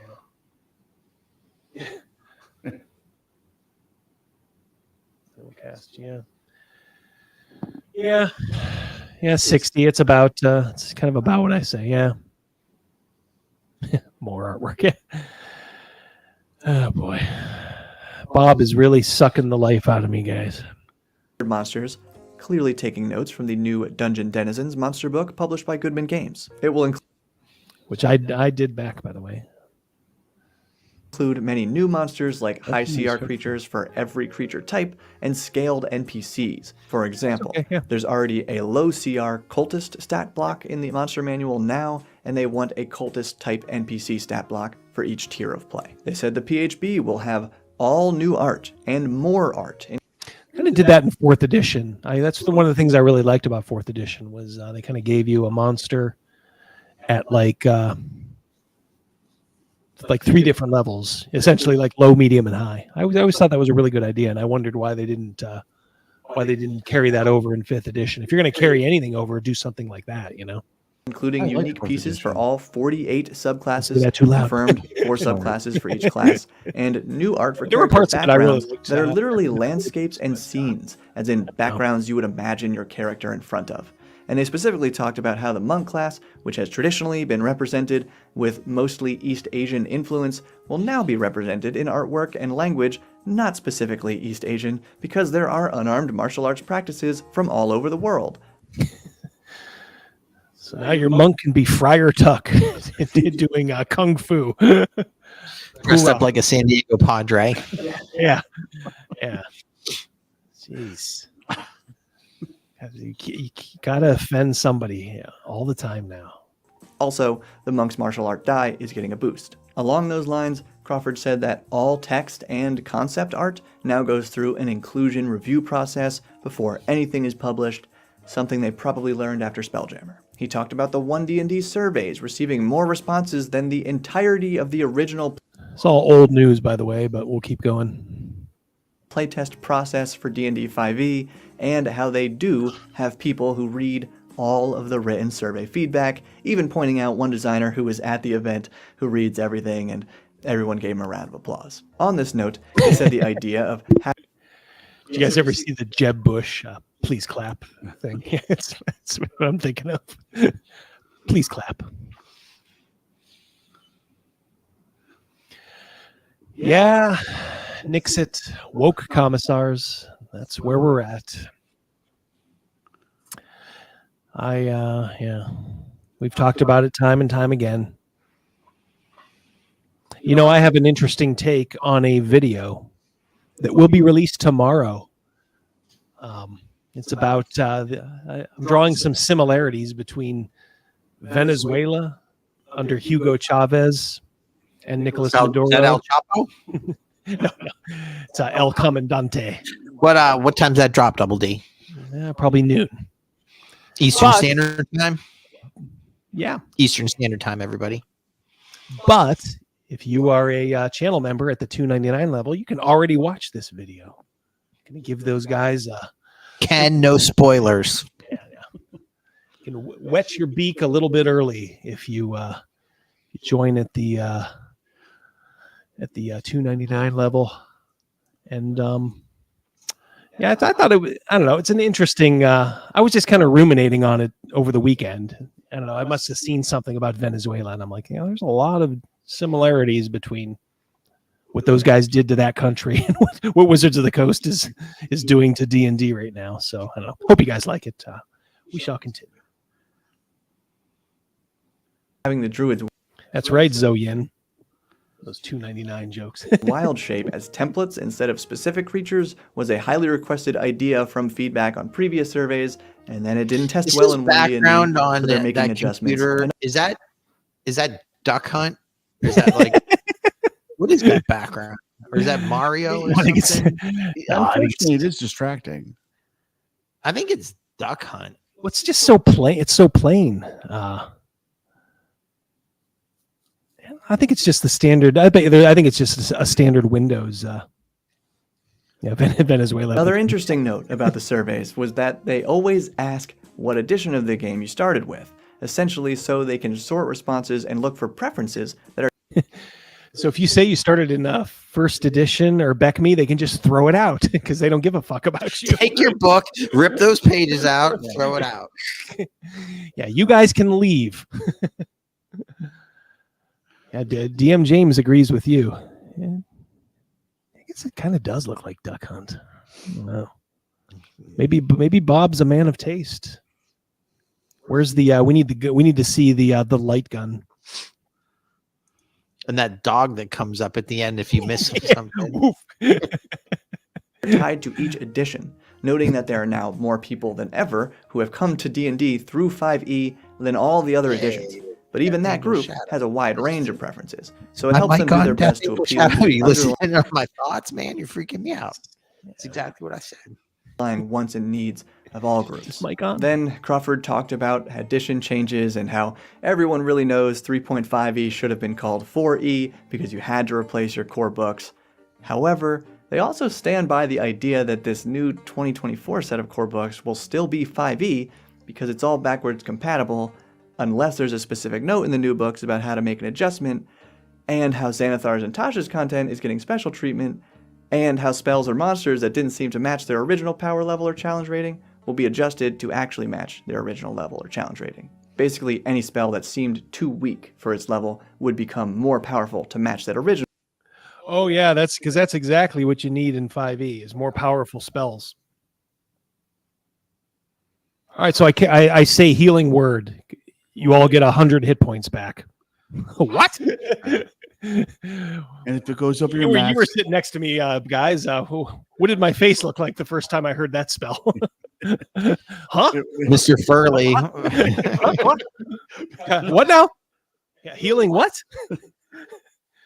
Wait, you don't have to be around him? No. I can say the word. And to give Gavin credit, he was playing the cleric then. He did use like flowery language. He did play it the right way. he did a great explained job. He did a fantastic job explaining it. Yeah, I try to tell these guys, like, look, when you cast a spell, if you don't have to do it all the time, but try to Tell us what you're doing. tell us what you're doing, jazz it up a little bit. You don't have to do it all the time, or maybe it becomes a little silly, but every once in a while, say, all right, I don't know. He did something with like, it looks like snowflakes or something. Yep. Which I was listening to the description, but then all of a sudden he's like, yeah, so you all get like 32 hit points back or something. He was doing that to trick you. He was lulling me into a false sense of security. Yeah. I'm just like, fuck. All right. Back to the drawing board.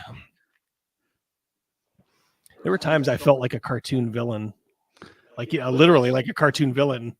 Like the coyote. You guys, I'd plan something and I'd be like, all right, this is gonna really trip him up, or this will give him a challenge, and then boom. You walked away with like right into the side of the mountain, and I'm like, you look like walking in that unit that the accordion. Yeah. After an anvil falls on your head. Yeah. So literally, I'm back up on the cliff, opening up the Acme box of marbles, rocket launchers, rocket launchers, anvil. That's what 5e does to DMs after a while. So it starts out great, but man, it just gets hard. It gets hard. Mousecock, yeah. I don't know. He's been pretty quiet lately, but what are you summoning him? Are you trying to summon him? What was that game? What was that? Is it Hastar the Unspeakable? You say him 3 times and he shows up. Yeah, Hastar the Unspeakable. Call of Cthulhu. As for Mousecock, I don't know. All I know is that some pretty crazy characters can appear on this channel every once in a while, so you never know.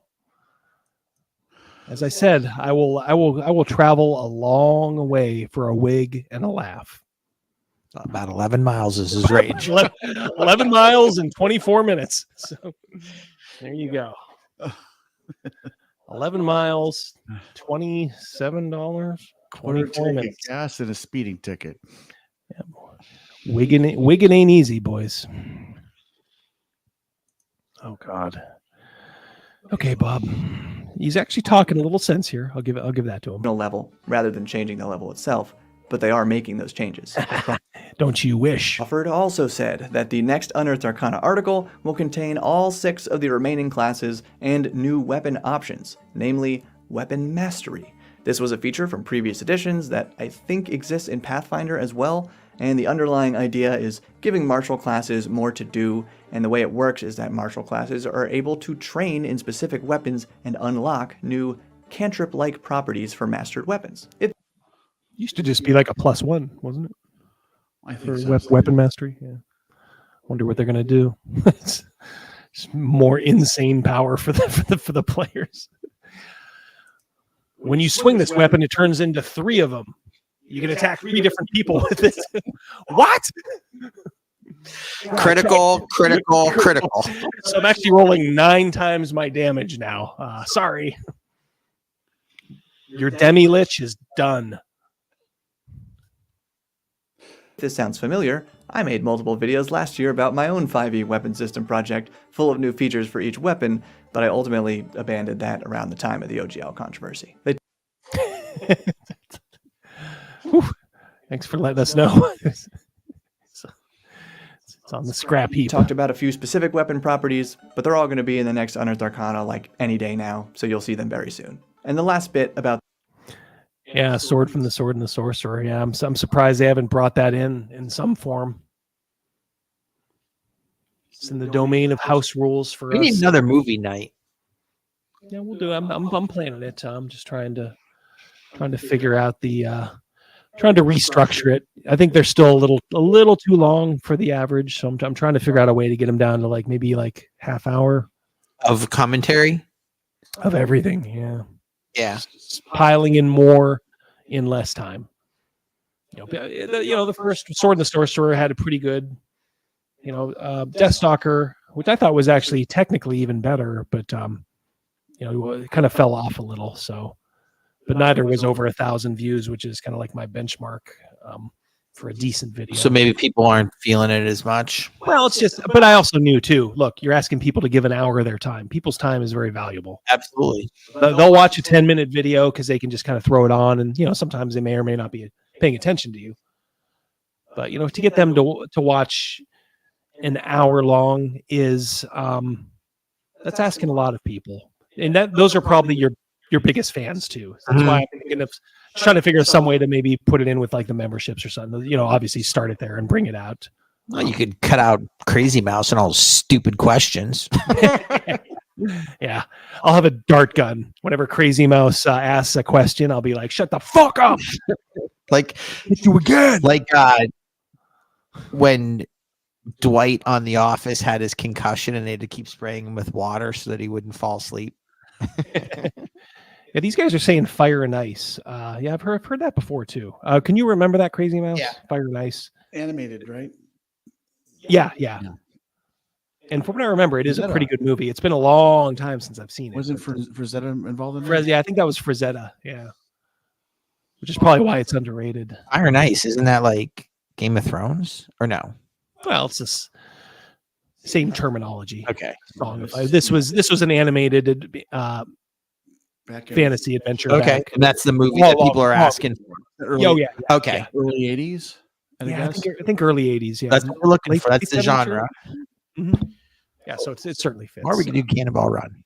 Or we're just doing Cannonball Run. Beauty was good to look at in that. Oh yeah. You mean these rosary bleeds here? Dean Martin is drunk through that whole movie. It's so funny. God bless him. Him and Sammy Davis. God, what a time to be alive. You guys who did not get to experience the 80s. I'm not denigrating you, but I feel genuinely sad that you didn't get to grow up in that era. It's the perfect time to grow up to be a kid. Just enough technology to keep it interesting, but not what we're dealing with nowadays. The UA that they talked about was how warlocks will choose a baby pact. I don't think that's what it's actually called, but it's what Crawford called it at first. A baby pact? You should see Rogan's face right now. He's trying to digest, trying to unpack that. I am. A baby pact. Put it to work. Well, Sammy and Dean were priests in the first one. Yeah. They were first. Yeah. I don't even think they were in the second. I think they were only in the first. Second was the elephant, right? Am I thinking right? No, that's the second Smokey the Bandit, I think. God. First level, and how a warlock's pact will determine their spellcasting ability. And then at the end, Kyle Brink stated that all these rules changes will be added to the SRD. So the good news is, allegedly, if you don't want to spend $150 on these new core rules, then apparently you don't need to, because it's just 5e, so all the rules should be free in the SRD under Creative Commons. I think they're trying to please too many people with that, seriously. I really do. You got to tear the Band-Aid off. Games Workshop doesn't do that with Warhammer. I mean, if you want to play at your local club, you got to get the new edition. Sorry. Because they know people will grumble about it. they'll say mean things about it, about them online. But you know what they'll also do? They'll open up their wallet and they'll buy it. I'm not aware of any place that downloaded a PDF of any of their books. They don't sell any of their books PDF wise. It's all people scanning it, the subpar. Yeah, they want. Look, say what you want about GW. They're smart. I mean, Wizards, they're crafty. They have a low cunning, as I like to say, like Tyrion Lannister, possessed of a low cunning. But they're making a mistake here. They're just sending mixed signals.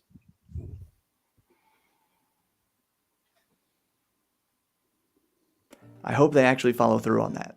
And Planescape is getting the Spelljammer treatment with 3 small books in a box set. But then, after several hours of presentations, we practically got kicked out of the hotel meeting room because we stayed in there for like an hour longer than we were supposed to. And now, the games began, as we were all told dinner would be held at a local restaurant/game store, but we would have to figure out our own transportation for this part, so they gave each of us an additional $50 Uber gift card, adding that to the Shillometer, and it was kind of a free-for-all as everyone scrambled into pairs and groups to share rides. As for the price of the dinner, I have no idea, but I imagine it cost them at least $50 per person because it was a nice buffet and included 2 free drink tickets, which I did not use, by the way, so I was dined, but I was not wined at any point on this trip.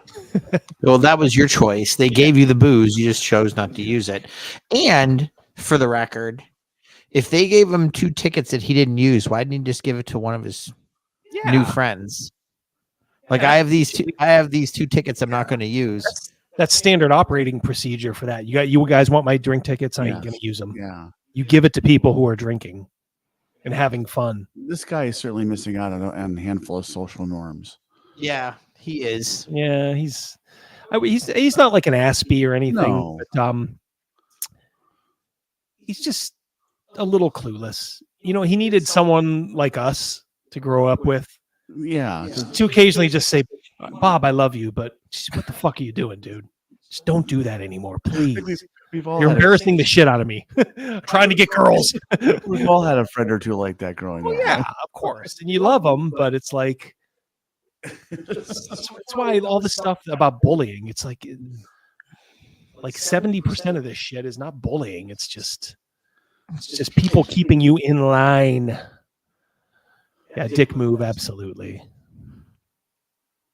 Safety tools, yeah. He uses safety tools at the bar.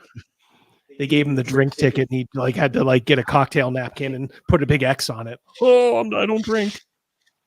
And the dinner was great. I sat with the senior VP of Dungeons & Dragons, Dan Rawson, and we talked about how each of us got started with the game and talked about our career. Do you think they went to the Golden Corral? It is a buffet. Although Golden Corral doesn't have drinks, so no. Oh, okay. All right. Yeah. Well, I mean, out there, who knows? Yeah, this is Seattle land. They have all kinds of crazy, weird stuff. I wish I got to talk with Chris Perkins or Jeremy Crawford or Todd Kenrick. Or They were even too Cynthia busy at the Williams, who was fucking there bar. Too. But as an introvert, this day was already completely exhausting, and being packed into a loud dining room did not help. So I spent probably an hour and a half just browsing the game store. Because they gave each one of us a $50 gift card for the store to buy whatever we wanted. I bought. Let me just say, let me sack up for Wizards. They were pretty generous, weren't they? Yeah. Because yes, they were. You think about it, you're constantly getting $50 gift cards, and then if people were smart, they were not using their $50 gift card, they were doubling up. So you had a $50 gift card for Uber to take home with you, right? I mean, God, they tried to make these people so fucking happy, and this is the shit. Ungrateful motherfuckers. Absolutely. Just why couldn't he have just gone and said, you know what, these guys really, really rolled out the red carpet for us. I was very floored. There was a couple things that, I maybe sat on. I might have asked, but I didn't think it was appropriate because, just because I knew they were treating us and we kind of knew we were going to get the company line, so that stuff will be for another day.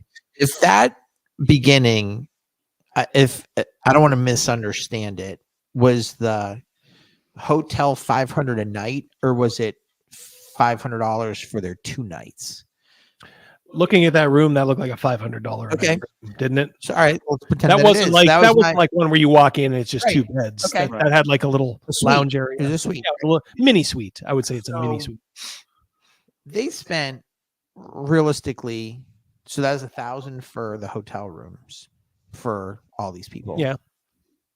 But Bob himself got $1,000 with the hotel, plus all these $50 gift cards, plus lunch, plus dinner, plus a per diem, plus a plane ticket. This was like a $3,000 I bet 2-day event.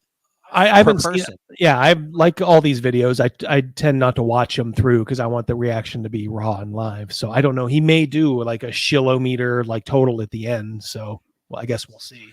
I assume he's paying this off because he keeps doing that. You know? Loki, let's pretend it is $500 for the 2 nights. All right, that's fine. Yeah. $250 a night. That's still, but it's still. He got $2,000. Not every airfare would have been the same because maybe people are flying from closer. But still, but this guy just got $2,000 to $2,500 worth of a vacation for free. Yeah. He doesn't care. I mean, this is welcome to the the sort of late millennial Gen Z. I don't know. That's what he bought at the gift shop. You know, we went to a bar that smelled like a dungeon, didn't we? Oh yeah, it smelled like a prison actually. Yeah, for sure. Pick a corner, any corner. Did we tell you guys that at Gen Con? Yeah, there was like a hotel at Indy that was, or a bar. I'm sorry, that was supposed to like, oh yeah, all the cool people drink here, and it was down like a half a level from street level. You had to like kind of go down, so it was in the basement of some building. And it smelled so bad down there. And Gavin asked, "Hey, you know where the bathroom's at?" and Rogan's answer was, "It's in the corners." It's like, which corner? Pick a corner. It reeked in there. Yeah, we probably laughed at that. I know I did the whole night. I was chuckling at that. That was very quick thinking, Rogan. It's in the corner. Which corner? Pick a corner. Just pick one. Yeah, just pick a corner. God, that place smelled so bad. That was below near the train station. Yeah. Yeah, near the train station. Right. But it wasn't in the train station. I don't know. Maybe we got some Indianapolisites. Some dice and a cool pin for my wife, and they didn't really have any Dungeon Crawl Classic stuff, which was a bummer, but I did find this. Bob's being lured to the dark side. Scott Garibay did a video on him too, how he's turning into just like an OSR shill, DCC, which is one of the games that I put forward to you guys. Like, hey, is this maybe one of the ones you want to look at? It's kind of that one that's kind of balls to the wall. I think Bob really likes it. So maybe Bob is like he's like Darth Vader. He's struggling like inside. The good Bob wants to get out.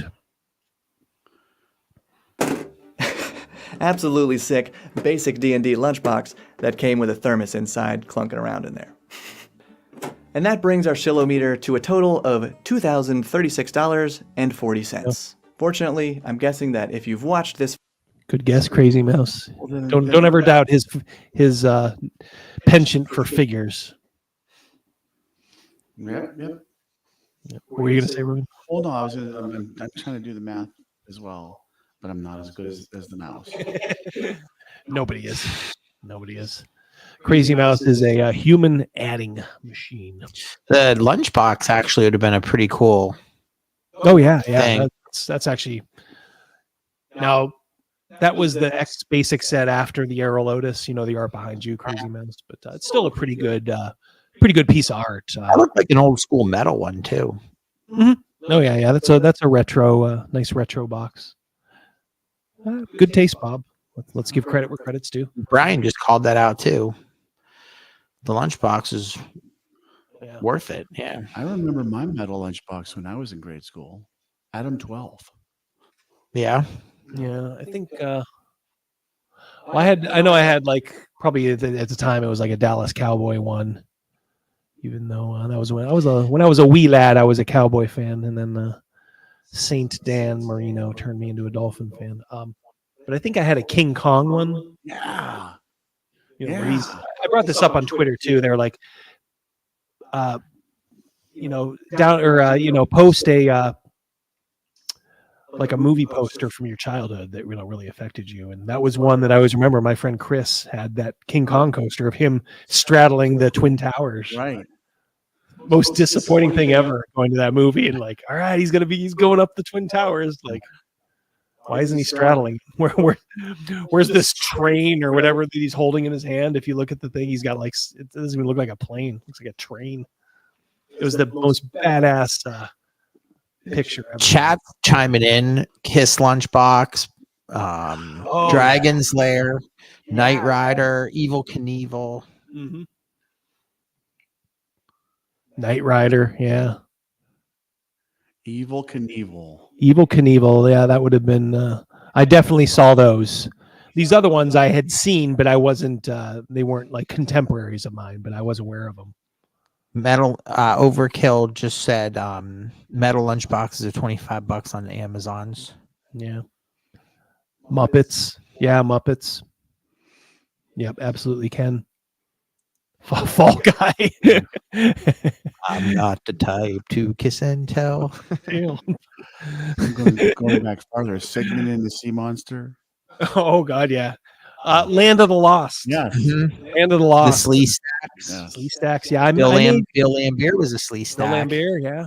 I may have had a Land of the Lost one. Now that I think of it. Long Shot said he had a Star Wars one. Max had Alf. Right. Charlotte's giving us a Mazes and Monsters call back there. Oh, what am I doing here? I don't want to get struck. I'm wondering, Duke boys. I'm weighing whether if there's some way we can watch Mazes and Monsters together. I don't know if it's worth the risk. Alf, nice. Max had Alf. Space 1999. Oh, yeah. That would have been so cool. Yeah, that was a kick-ass show. Man. Super Dave Osborne. Super Dave is greater than you get. Have you ever seen his initial one where they're like going through like his stunt, Super Dave's first stunt? They're like, yeah, so you're gonna send this thing, and it's like, and all it is he's getting on a roller coaster to go up. Super Dave was so funny. I didn't at the time. I don't think I got his humor. When he was on in the 80s, I was kind of like, this guy's just kind of like whatever. But he's one of those guys. The older you get, the funnier he gets. See that? Clash of the Titans, yeah. This is like way more interesting than Bob's. I'll tell you what else they should have given him would have been a Trapper Keeper. This thing would have been freaking. His swag bag would be complete. Yeah. I remember my first Trapper Keeper. I remember I had a good Trapper Keeper. It had a football player. It had football players on it, but obviously didn't have a license to the NFL, so it was just some generic uniforms and stuff. But yeah, for some reason with Trapper Keepers, I always just got the generic, just the colors. Just procrastinating here, see if anybody's got any more cool lunchboxes. We're filibustering right now. Filibustering here, yes. Will the young lady yield her time? All right. Well, I guess we got to do it. Far you wonder. Completionist, right? It is getting closer to the end here, guys. I promise. Understand that I don't pay my rent in plane tickets and lunchboxes, so while the free travel was amazing, and the meals were pretty great, and the gifts were nice, I was literally not bought out by Wizards of the Coast at this summit. After all that, most of us had one more day in Seattle, so being a total tourist, I went to see some big building called the Space Noodle. I don't know, it was pretty tall. Oh, shut the fuck up. Oh, Bob, getting a little spicy dude. there. Yeah. That's a spicy meatball. Yeah, dude, you just lost points. Yeah, he just did. Oh man, I lived in Seattle for a little bit. I didn't like that. Yeah. Someone had Battlestar Galactic as a lunchbox. I just saw. I remember that one. Snoopy and Peanuts. I went as a, I guess it would have been probably when I was like 8 or 9. Let's see, that was 78 or 79. Yeah, I went as a Cylon for Halloween. I remember I got the mask and I'm like, oh yeah, but I need to cover up the back. It always bothered me. Didn't it always bother you that the masks that we had as children were just front masks? Yeah. It always just killed me that, like, yeah, but people can see the back of they're not going to know that I'm a real Cylon. So I had my mom, I'm like, Mom, can you get like tin foil or something? And God bless, Mama D. WD is she is a saint. Yeah. She molded that tin foil to my head, and I probably looked ridiculous, but I was happy. MASH had a lunchbox. The All in the Family one. Boy, if there was an All in the Family one now, that's probably the one I'd choose. Boy, the way Glenn Miller played. Sanford and Sons. Oh yeah. Hey, Panther. I'm doing it for you. We'll see. We'll see if it sticks. See if I go full troon.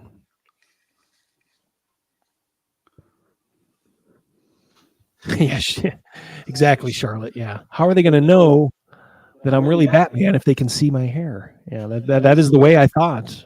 As a kid. You're 8 or 9.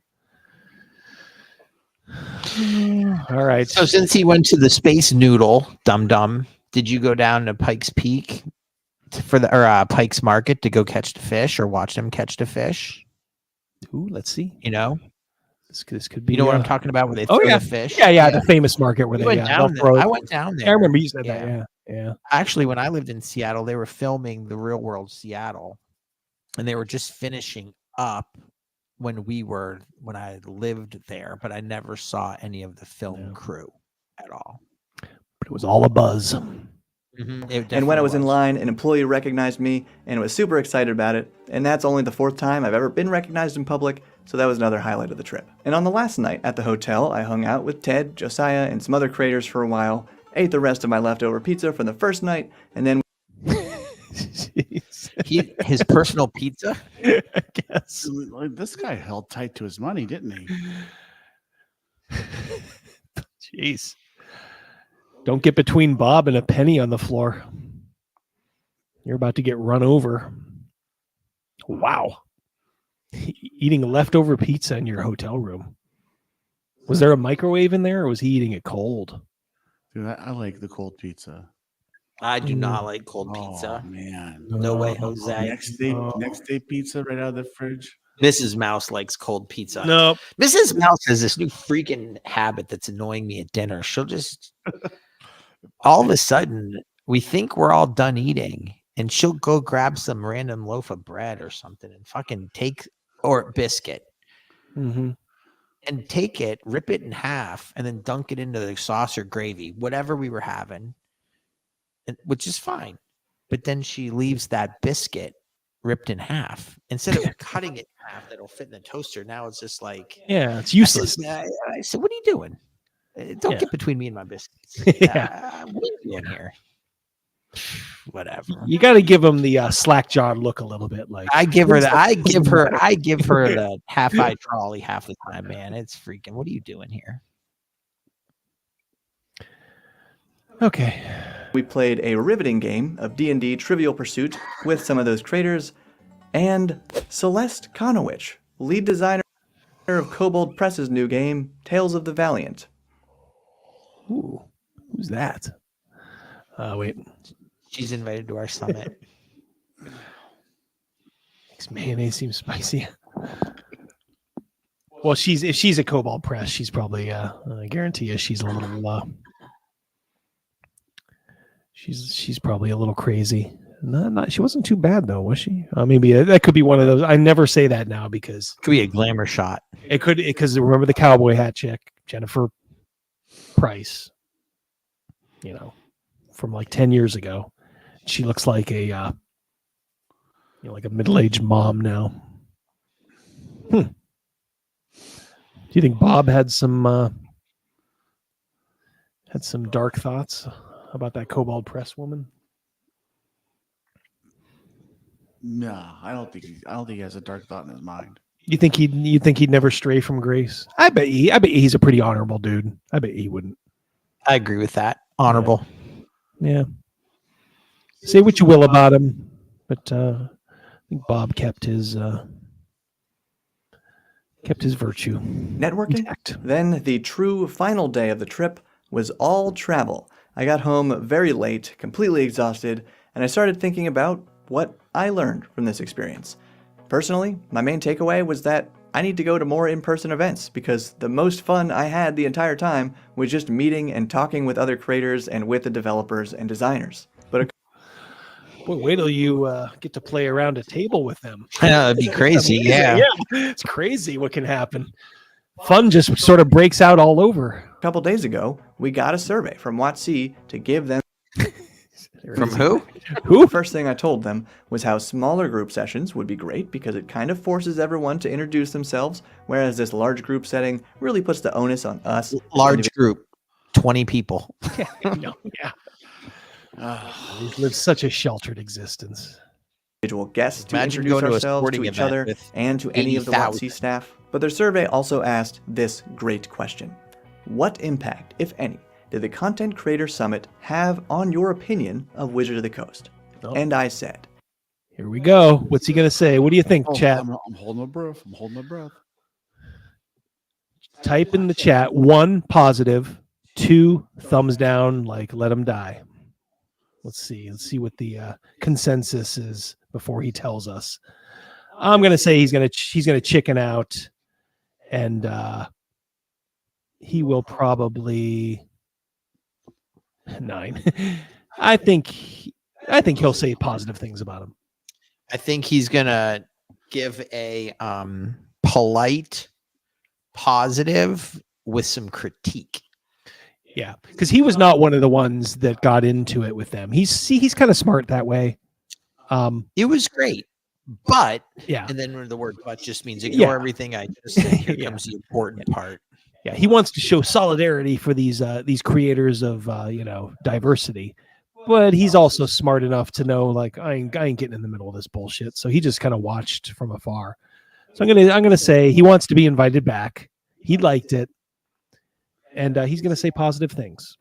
it reinforced my opinion that WotC may be trying to connect with creators in the community, but they still don't know how to do it without upsetting a non-negligible number of people. Whoa! Damn! I just got smacked down. $2,000 down the drain, WotC. Make sure to invite him back next year. Oh yeah. Note to self: no long hairs. You want to know the ironic fucking thing too? Let's say a miracle happens and I get an invitation. I would be much more appreciative. I wouldn't put these people on the spot. I mean, I'd sit back and just watch. I'd do live streams from my hotel every night, just kind of like, chilling. But I wouldn't do what these guys did. And I would at least say thank you. I'd say thank you to every one of them for bringing me cross country. It's fucking Transparency is the word that gets thrown around with every new WotC post or event, yet it's not there. Transparency is the answer to almost all of these problems, but WotC seems to refuse to be genuinely transparent. I'm aware I may be subject to bias on that front after the OGL controversy, but in those high-level and now low-level ways, it's still not there.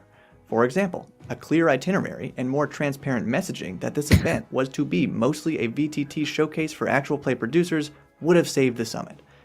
I didn't get mints on my pillow. That's another thing. But the itinerary was unclear, and the messaging was that we were there to provide feedback and also get sneak peeks of the VTT and core rules update. Transparency is key. And their last question was, what do you want to see Wizards do going forward? So first, I reiterated, as I said above, just actually be transparent about their intentions, reasoning, and methods when attempting to connect with the community. I know WotC has said during the OGL and now Summit invitation controversies that they wanted to keep quiet rather than stir the pot, but the silence is a lack of transparency, and it's becoming hypocritical. I want to see the general opinion and my own opinion of WotC improve. For me, making connections with the staff helped a lot. I think the public needs more reminders that WotC is just people, without going too heavy on the "hey fellow gamers" messaging. Have Kenrick interview more staff about what they are working on and why, aka be transparent, just like he does with Crawford for the UA updates. There should be videos like that with the DDB dev team, the VTT dev team, and the DEI team, and even with Cynthia about the direction of the game/brand. Exactly. Basically, the community will never connect to WotC because people need to connect to people. And much like the commenters who called me a shill, I think my feedback was more harshly worded in text than I would have said in person, but in this case, I'm glad. I'm a coward, so it doesn't matter. I took the $2,100 and I just flew home. Can I come back next year? Now, please, can I come back? I'm not saying I was a bad guest, but oh, that is so funny. Was it harshly worded? Yeah, of course. Would I have said it in person? Not a chance. Jeez, you coward.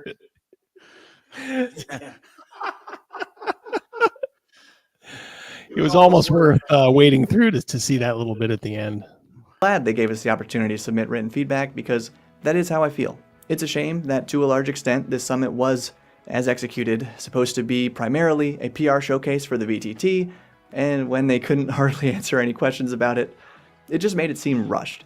But after everything, this summit was an opportunity that never in a million years would I have expected to come to me when I started this YouTube channel. Getting to see the office where D&D is made and meeting designers like Crawford and Perkins and that cool guy Justice Armin who I mentioned in the email video, all of it was pretty surreal. And it is not lost on me that while I worked scumbag very hard to build this channel over the last 4 years, it is because of you and your support, and because of you, the people.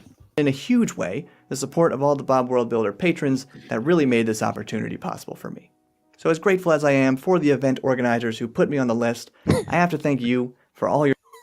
You guys are the real heroes here. It's just company just literally dug in their pockets $2,000 per person. It's just, oh my Lord, this is not what I thought. I thought he was gonna like let up at the end and just kind of be like, you know what, through it all, even though they weren't perfect, I like Wizards of the Coast. He does not. He was so afraid of being called a shill that he went overboard, I think. You're right. I don't know why that bothers him. I mean, and look, if you're a shill, just lean into it. If I was a shill, if I liked it, I would just be like, oh yeah, I like this game. And I can get paid for it too. Are you kidding me? Absolutely. That's all you got to say. Does this guy, does he have a job, or is this like, as a content creator, is this his income? Has he ever said? I'm not sure. So some of my subscribers also watch his stuff too. So you guys that do, can you answer? I'm going to guess. I think he's got like 130,000. He's not getting rich, but if his wife works, probably makes enough to, depending on where he's living, he probably makes enough to, have the equivalent of a decent job. I'm just going to throw this out there. My guess is his wife is a traveling nurse, so she makes a slightly above regular nurses. Good money, yeah. So she makes good money. She's also an alpha. Not around all the time. Yeah, she's traveling, but when she's there, he closes his door and trembles. Yeah. Travis said this is his job. Yes, Travis says YouTuber. Yeah, it doesn't surprise me. He's what, like 130, 140. Just kind of doing the math in my head. Yeah, he's not doing too bad. Like I said, I mean, if it's not a bad living if you once you reach a certain level, I mean, good for him. Your support over the years to make this happen. So thank you, and keep building. I mean, keep building. Okay. Bob. Do you know who he kind of looks like in a little bit? Dave Grohl from the Foo Fighters. I can see that. I can see that. Yeah. I gotta say, Double D, honestly, that hair looks more and more natural on you.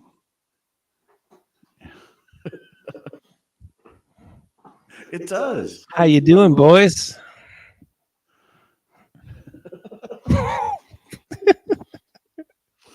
I think you're really getting adjusted to it. Yeah. That bomb builder dice.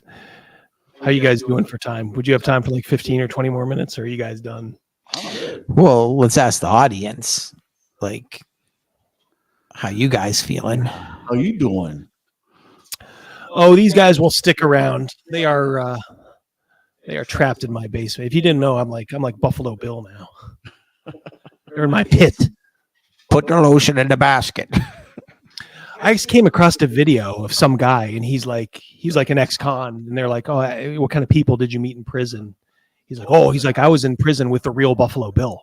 And I'm like, wait, what? I didn't know about this. Yeah, this guy Gary Heidecker or something. Now this is going to shock you. This is a guy from Philadelphia in the late 80s, like 87, 88, who started his own church. What do you know? Anytime somebody says they are starting their own church, there is a news headline out there. Yeah, this guy, he's somehow attracted. He's just a regular, like, white guy, but he somehow attracted, I think, a lot of minority women. And yeah, they showed the home, and he threw him in his pit, like Buffalo Bill style. Yeah, one of the women died of electrocution. And yeah, I did. We will. I'm getting there. I'm telling you, man, you wrote some checks tonight, Double D. Trying to tell you about the guy who fed a woman to a bunch of other don't women. care. They don't care about it. All right, let's just go to it. All right, here we go. Jeez, guys, you're a little. These guys got good memories.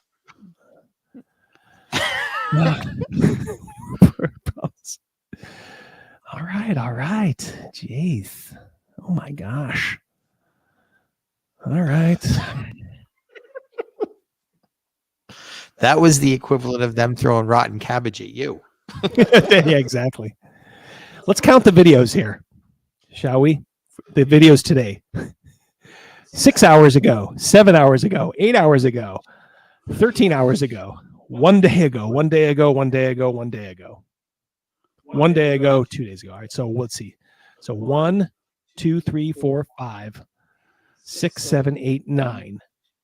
9 videos in probably a 24-hour period. That is the recipe for success in YouTube. I don't know if you guys know that. Just doing a video every time you get a random thought in your head. Well, I mean, hell, look at the views here. Jesus, 46, 30, 59. Scott, if you're listening, you probably will. We'll probably make fun of you a little bit here. Feel free to do that to me. You have my blessing. But for the love of God, for your channel, don't make 10 videos a day. I mean, you could do 3 a week. All right, I'm trying to find a good one. Oh, here's a good one. All right, here's a good one. All right, so you remember the guy with the eye patch, Indestructible? Yeah. So Scott Garibay is a 5e fanatic. Like, do you remember the Iraqi information minister? Yes. You remember that guy? That is this guy. Everything going fine. Everything is fine. That is Scott Garibay. He will defend this company in this game like to the ends of time.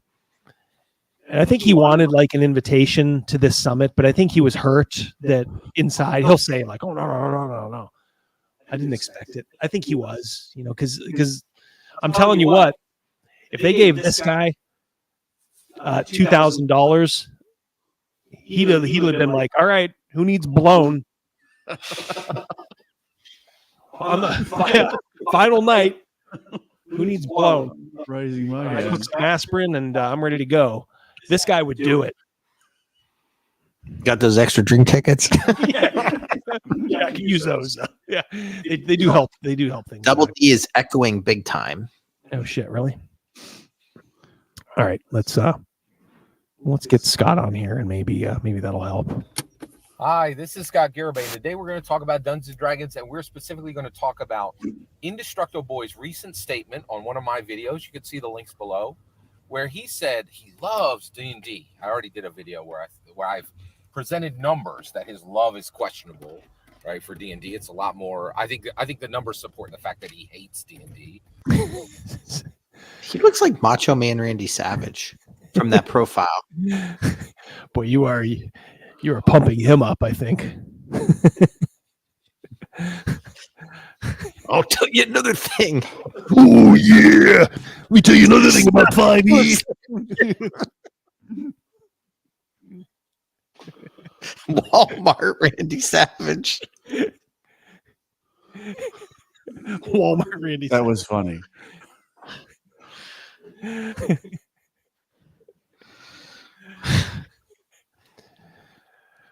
Oh man. Right, and I have a whole video on that. But then he said, in conjunction with that, he said, the quality of the D&D books has been going down since 2019. It has, undeniably. And I'm just calling it out, right? And I am here telling you that is a completely indefensible statement. If you look at what? Unbelievable. Journey through the radio. Strixhaven. the content in these books, if you look at the events around these books, if you look at the people who are doing these books, the quality is higher wrong with his hair? ever been. Right. And so one of the things is Yeah, he's unkempt.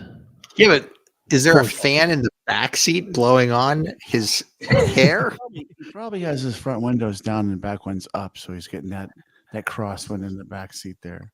Yeah, I bet. For sure. I have long hair, so when I drive and I have my front windows open and back ones closed, my hair goes all over the place. All right, that's what's happening. Physics. Science. Well, I guess I better learn this. Yeah, we'll have to talk about that. You're a perfect reason for those hair ties that girls have, like around their wrist. You know, like scrunchies. Yeah, scrunchies. I'll have to start wearing those. Yeah, good point. it's the frame, right? Like, so, and it is my humble opinion, and so I'm presenting evidence. He once did a video. He does these car videos all the time. So he just does videos whenever the mood strikes him. Again, it's a great way to succeed in YouTube. Just turn the camera on and post your every thought. But he once did a video where he set his camera down on the seat, so it was literally looking up through like the moon roof of his vehicle. Nice.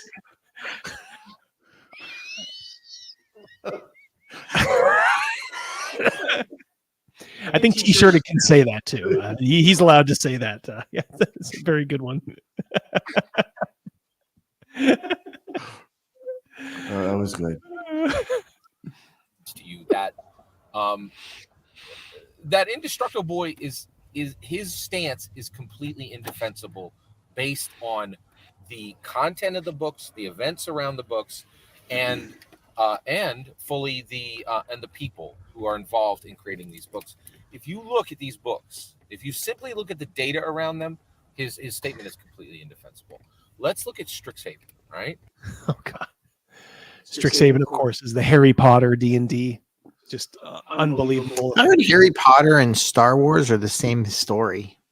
I've never watched Harry Potter, but I guess it's the same exact story. Kid learning a new magic trick. Yeah, there's beats. Yeah, I'd say that. I'd say there's beats. I'd say it's not like. Well, they brought it up as if tension between the female character who has feelings possibly for the other comic foil. Yeah. And then a disapproving uncle some older guy in a desert finds him, or is taught by an older guy like Ben Kenobi and whoever the guy Yeah, is. older mentor. Yeah. I guess I can see that. Yeah. Someone broke it down and it was like exactly like, wow, it's the same exact story. Billy Graham on Dynamite Kids. I don't know.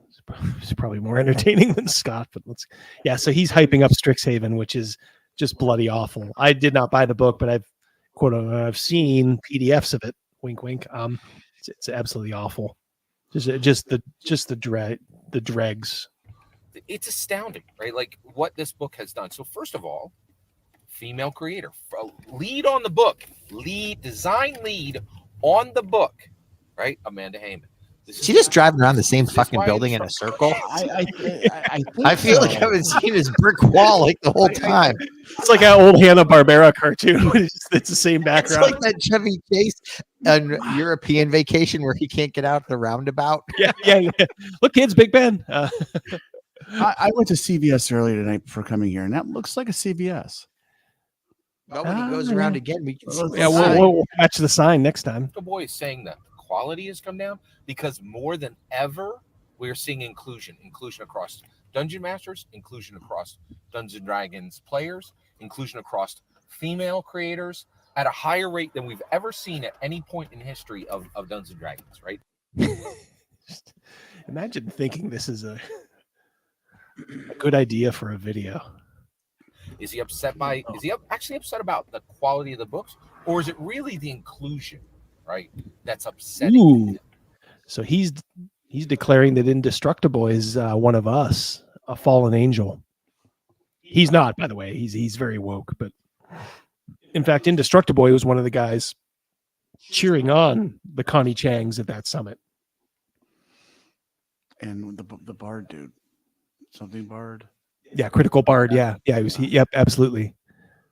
But he probably, I'm trying to get into his mind. God, I shouldn't do that. That's Heath Ledger territory, Joker territory there. But But this in the past, these people do feast off each other. There's no loyalty to each other. Like their agenda is one thing, but at the same time, yeah, I think he's just mad because Indestructible was cheering on the hurting of Wizards of the Coast. Like this guy is a company man through and through. Like through and through. If you cross Wizards of the Coast, you cross this dude. Like he doesn't have any kinship like in the YouTube community. I mean, they're like Indestructiboy's got a pretty decent channel. This guy's got, I think technically he may have a few more subs than me, but like I said, as you can tell by those videos, they draw flies. Oops, what am I doing here? Right? I really feel like he is an incredibly privileged, entitled influencer. And whoa, he's getting a little nasty. And I stand against the fire hose of D&D hate that his channel has become, right?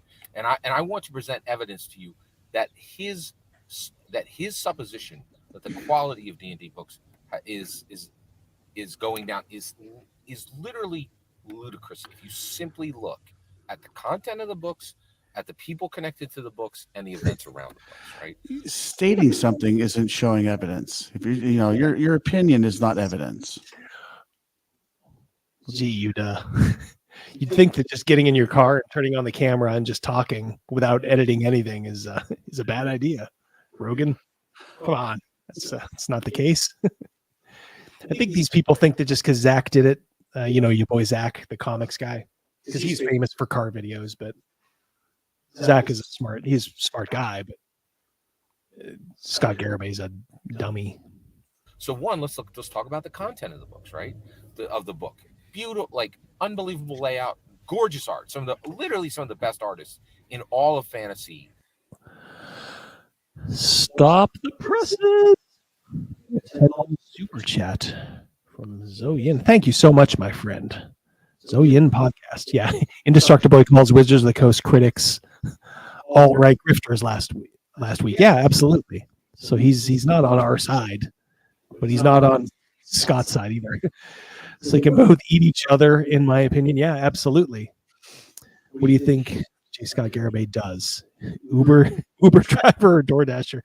What do you think, Crazymouse? You got an opinion? I mean, If he just left a CVS, which we think he did, picking up a DoorDash, and he is now driving to its destination, he has some time to kill. And this video is, did it say 7 minutes long? Yeah. Out of All 3. his videos are like that. And they're all car videos. Wow. So it's Yeah. after he picks something up and he's en route. So he's either, I don't know about an Uber driver, because you wouldn't be picking really somebody up unless it would be a passenger. And no passenger is going to be like, by all means, talk about all this shit with me in the car. So he's either a DoorDasher or an Instacarter, but he's a gig app worker for sure. I'd like to write a review of my Uber driver. He's retarded. he's a retard. He's a retard. So he's a gig app worker is my guess. Right. Yeah. Boy, you know what? Good call. Sometimes That's a I good I can't see the forest through the trees sometimes. Good So catch. yeah, Zulian, absolutely. Thank you for bringing that up, and thank you so much for the super chat. We love you, buddy. And yeah, he is probably picking up somebody's something. Can you imagine this guy walking up to your door? Well, many times though, there's no customer interaction. The people that use a lot of gig apps they're doing it for convenience, but they're also doing it. Some of it is because of the COVID scare, but some of it is they just don't want to deal with people. So it's leave on my door and just ring the doorbell when you leave. Doubly so for this guy. In all of fantasy art are creating the art for this book, right? The writing spectacular. Amanda Heyman is He just called Strixhaven spectacular. emerging at In the words of Adam Sandler, I disagree. I disagree. It's gonna be the dumbest fucking bet I ever heard. I disagree. I disagree. and has continued, right, to move up the ladder of the chain because there was so much quality in that book. Brilliant, beautiful, incredible. If you didn't know any better, you'd say this was like satire. But he means this 100%. That's why I fell down the rabbit hole and started watching some of this guy's videos. It's just bonkers. He is crazy. He sounds like one of those ultra Martin fanboys, you know. Oh yeah. does. George Martin does not owe you anything, bro. As I recall, we had one of those in my kitchen at some point, didn't we? Yeah, I guess we did. Me and Rogan look at each other like, sure it does. We won't, because we don't want to embarrass him. We won't say who it was. Full adventure, which I ran, right? And you'll find videos on this channel talking about me running Strixhaven, right? And yeah, that's another thing is like when I tell you that the quality in these books is good, look at my channel and you will see, videos supporting that. When Indestructible, You'll see literally an exact same video, like telling you that it's great. Right. And there's the evidence right there. See, I had a vision at one point that maybe we can still do it. That Crazymouse and I would do a on the road live stream while you were dashing. Yep, like a mobile live stream. We were going to do a thing, and Rogan met us up there. It was me and you at the track. Yeah.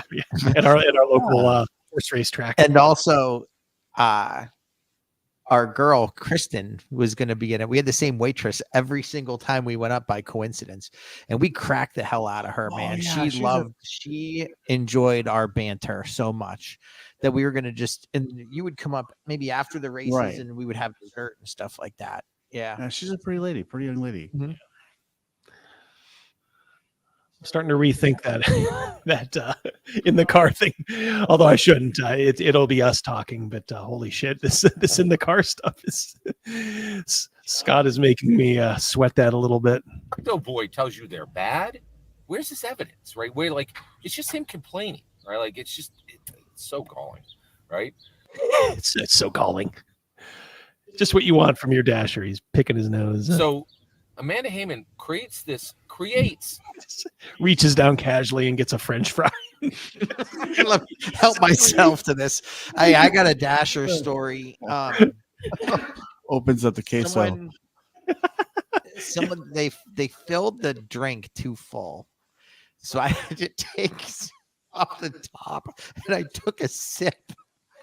It was literally spilling all over my car. This was like a necessary sip. This wasn't. Yeah, Like, you It can't was let. not a hey, I'm thirsty. This was they filled it so full that it was overflowing out the sides, and then but also through the straw lid, and there was no straw even in it. And every pothole I was hitting, bump, curve, whatever, more of this drink was just spilling all over my car. And I was driving on a road where I had no way of pulling over, just taking off the top and just spilling some out. So I just took a sip of their drink. I will. That's a true story. Oh, Right death of a salesman there. Nobody das blame this man. Nobody das blame this man. If you had told me you had to do that with my drink, I'd have looked at you, maybe given you a little, made you sweat a little bit, and I'd have been like, I understand. Yeah. No problem.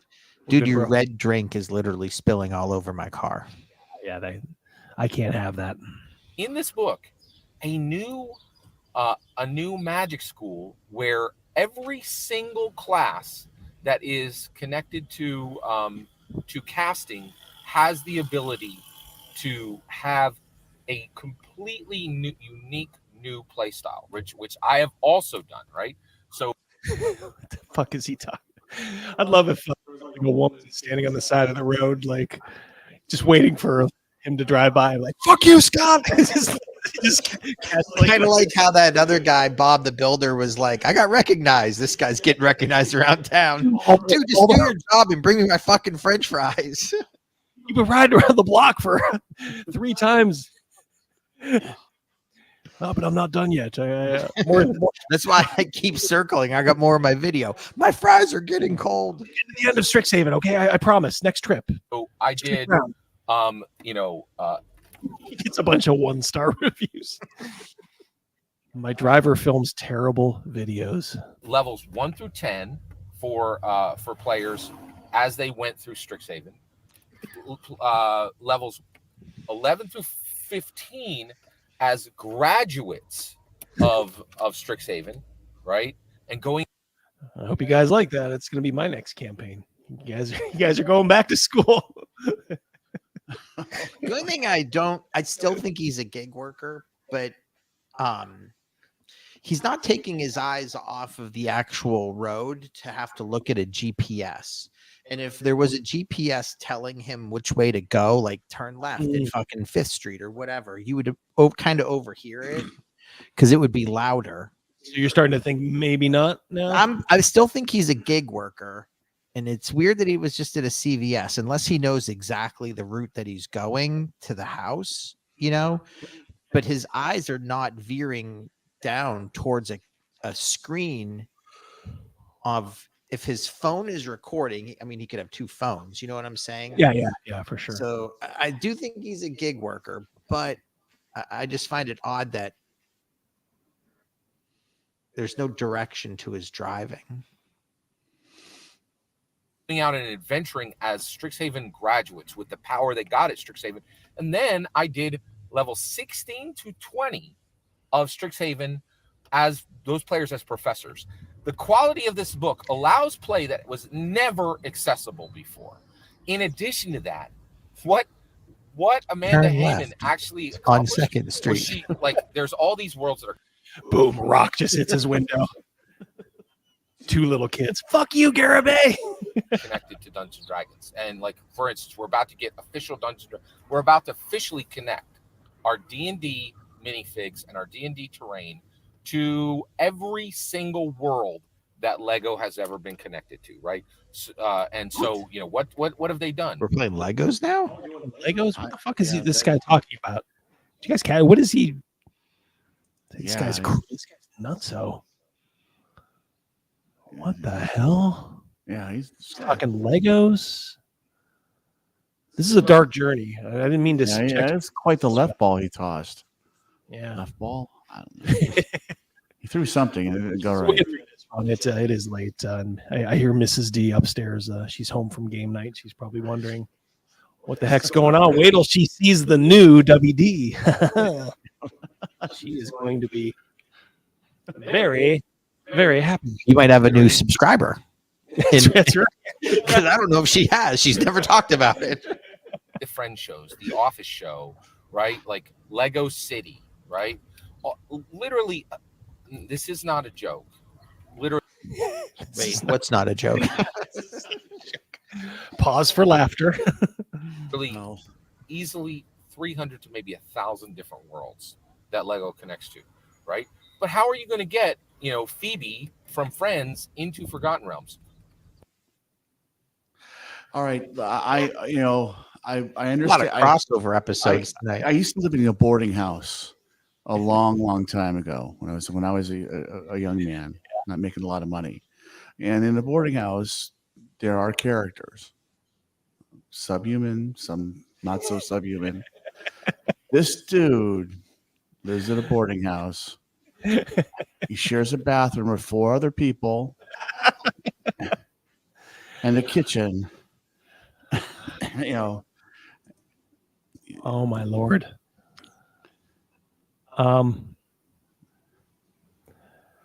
That came out of the blue. Yes. How are you going to get Phoebe from Friends into Forgotten Realms? Maybe you don't need peanut butter and mayonnaise. We could stick to peanut butter and chocolate, Scott. Oh my gosh, look at that. Amanda Heyman solved it, right? She's like, every single wizard who is ever connected to Dungeons & Dragons has the ability to do all these kind of portal and gates. But if that's not enough for you, let's make sure you But wait, there's more.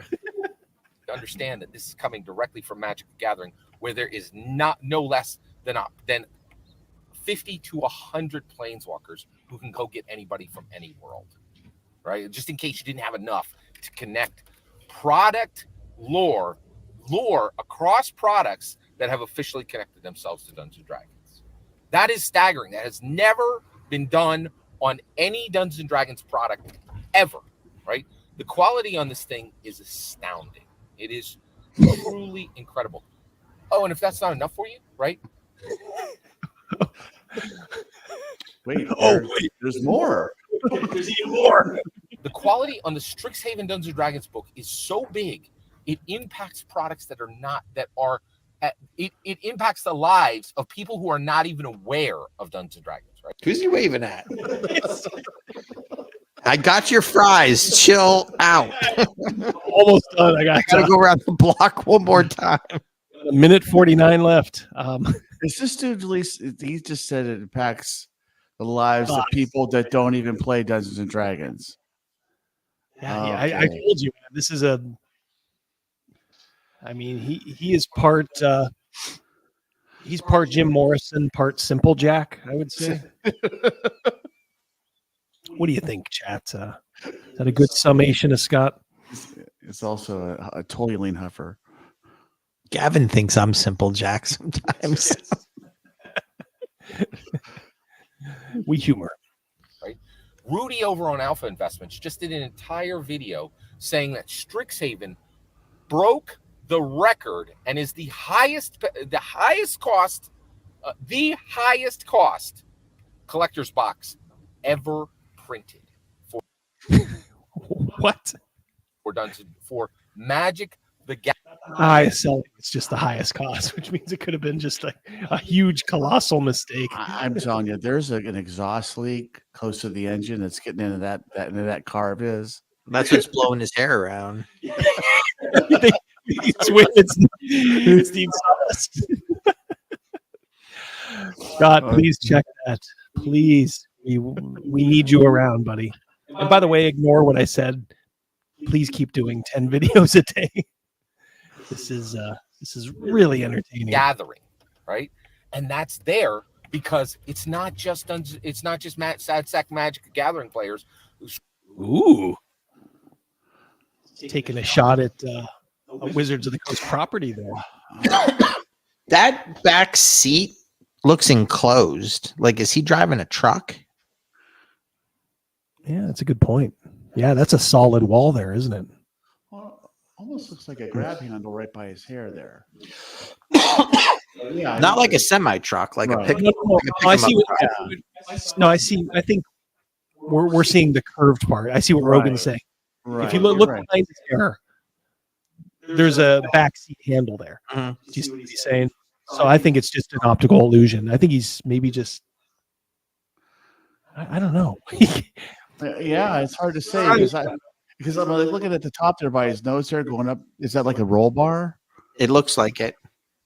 It's like it's either a clown car or a TARDIS or something. It's a Tartan Prancer. It's a Tartan Prancer, yeah. It's a creeper van, says Ken. It's a golf cart. 3 puppies are written on the side. I like the golf cart that he sort of enclosed like a car. What if he did it just for the camera? Like it's like the other side is totally open. That's why it's so windy. I'd say he's brilliant. He's something, man. Like I said, he's got part genius, part insanity, part part being tetched. I would say. Yes. I think he's a tad tetched. Strolling up and going, "Oh, I need these cards to play." It's literally dungeon masters like me saying, "I need these cards to represent." And be able It to is physically an show optical the illusion. elements That is a of backseat. We're Dungeons seeing his roof. Oh from the yeah. camera angle. Yeah, like in one video, he's got a moon roof, which I'm guessing they probably wouldn't put in like a regular truck. and Dragons Strixhaven, right? And again, casting lore across products, across intellectual properties, reaching as far as Fortnite, reaching as far as the Warhammer 40K, reaching as far as Lord of the Rings. The precedence of this product is staggering, and it has never been equaled in any tabletop role-playing game product anywhere. And I defy you to name one that did even anything remotely close, right? So Fatal.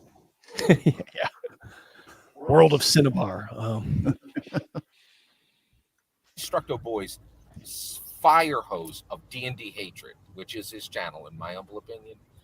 His statements are anchored, marinated, born in hate. They are Marinated in hate. He's part poet too. He threw an anchor in there, right? As well. Was it anchored? Yeah, he's kind of mixes his metaphors a little bit, I think, but that's all right.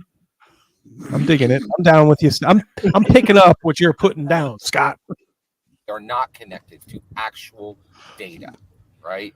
And if you look at the people who created these books, if you look at the events around these books, if you look at the content in these books, and if you actually run them, you will see that his statements are completely indefensible to anyone who is not a D&D hater, in my humble opinion. Every single word of that is my humble opinion. What's important is when I get to hear your humble opinion. Is he checking out his target? Yeah, there? he actually is like, all right, I'm at my address now. I thought I saw that. Yeah, he's at his location. Yep. When you get in the comments and send your traffic, please consider liking and subscribing and have a wonderful millennium. Time to give these people their Arby's. Yep. Well, he said morning, so they're IHOP. yeah, they're IHOP. All right. You know what the problem here is? I'm not spotlighted like I should be.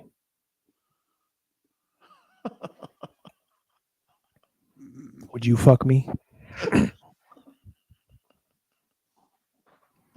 Just drink it in, folks. Yeah, chat. I'm not Drink hearing it in. a yes or a no there.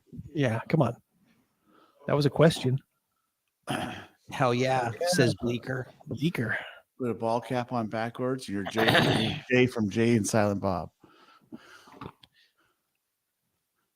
There we go. No. Travis says they were getting that house was getting Timmy Hose. Yeah, that's probably right. Or Duncan, right?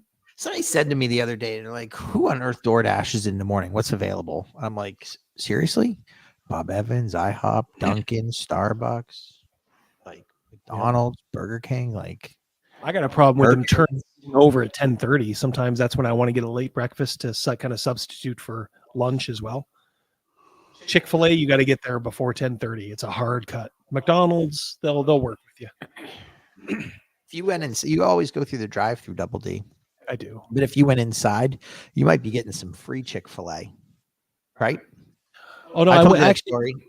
For Chick-fil-A. I went in. I do go inside. Yeah, you do. Yeah, I do. I was inside of Chick-fil-A, and it was switchover time. Crazymouse ended up getting a couple biscuit sandwiches for free. Oh yeah, they'll. In other words, instead of throwing things away, they'll give them away. Yeah, I think I've seen them do that before. not to me, but like I was in line, I think, and I saw them taking stuff out. So good people. Well, 3 hours, 20 minutes. Bam. Time just flew by, didn't it? You guys got a little eye candy?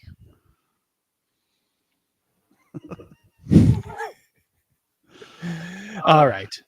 So, yeah, that's right. I'm going to try it tomorrow on my break. Well, guys, we are going to let you go. In all seriousness, thank you guys so much for coming out, supporting the live stream, making it fun for us. You make it fun for us. We promise we'll try to make it fun for you. Thank you guys for tonight. Absolutely. You guys rock. Yeah. So, like I said, look for a new video tomorrow. Like I said, if you're a $2.99 channel member or up, you do get a little free preview of that. If you're any channel member, these live streams after a month, which I think is a long enough time to stay out to the public, those go to the channel members after a month. So you guys, any level channel member has access to all the back catalogs. So you got a month to watch this mayhem. Then you got to pay. All right. I think that's all. You guys are fantastic. I love you all deeply. And I hope you guys like my new look. I hope you like WD. Thank you, Ken. Thank you for being a member. Thank you all, Travis, Eric, Maliki, everybody that was here earlier. Charlotte, Panther. Charlotte. Yeah. Our friend Max, our friend T-shirted. Greg was in tonight. Greg was in for a cup of coffee. Ironcaster. You guys are surly. I know I'm missing all of you guys. I can't name all of you because there's just too darn many of you. That's the problem. There's just too darn many of you. Start talking like Richard Simmons. I liked him.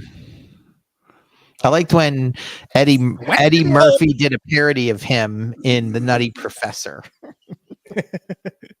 That was funny. That was funny. I haven't thought When about he that in played a all long those- time. Eddie Murphy and The Nutty Professor played like 8 different characters. Hercules. That was the only one Little Hercules was the only one he didn't do at dinner time. Hercules. You walk over, but you're limping back. All right, guys. That'll do it. You guys have a great rest of the night. Look for a new video tomorrow. That's right, Cal. Sweating to the oldies.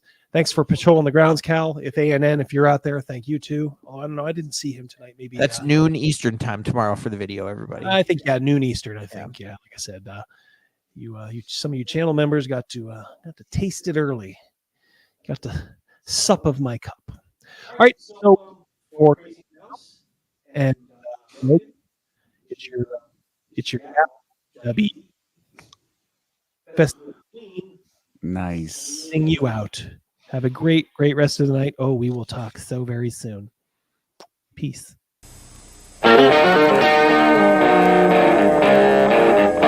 Hey, man, is that Double D? Yeah, man. Well, turn it up, man. Let's just go in and kill all the orcs, right? They're the bad guys. Who gives a shit? We just hack and slash and we loot their dead bodies, right? Hack and slash, kill them all.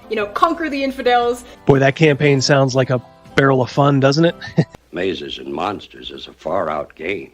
Somebody who's opening a refrigerator and leaning in, right, is the language of a woman. Somebody who's opening the refrigerator and being cut off halfway through that lean is the voice of a mermaid or a siren, right? Orcs are just evil elves, right? And they were made by an evil god. Honestly, guys like me can't leave soon enough. You called down the thunder, well, now you got it. We want this dwarf to be the dwarfiest dwarf. Right. We want the elf to be the elfiest elf. And just the dashiest dash of Tabasco. Their voices need to carry across water. I'm a creative. It's a huge drain, right? Because fans can be awful.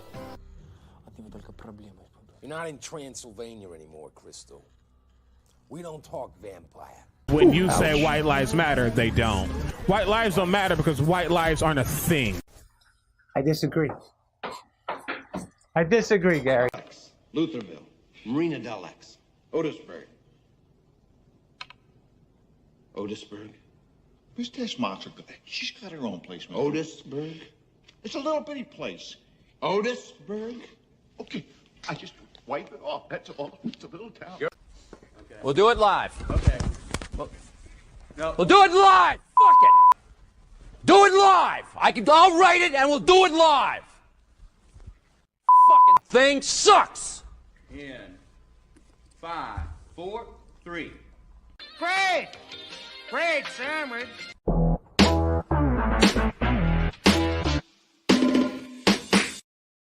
Hey there, it's your boy Double D, and I want to tell you about a great offer from our friends over at Neckbeardia. That's right.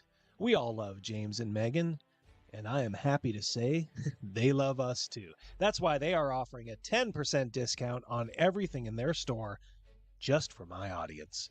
If you haven't done so already, check it out at the link in the description below. They work with a fantastic 3D artist to offer you miniatures with detail you have to see to believe. No need to print anything out. They will take care of that messy and smelly business on their end.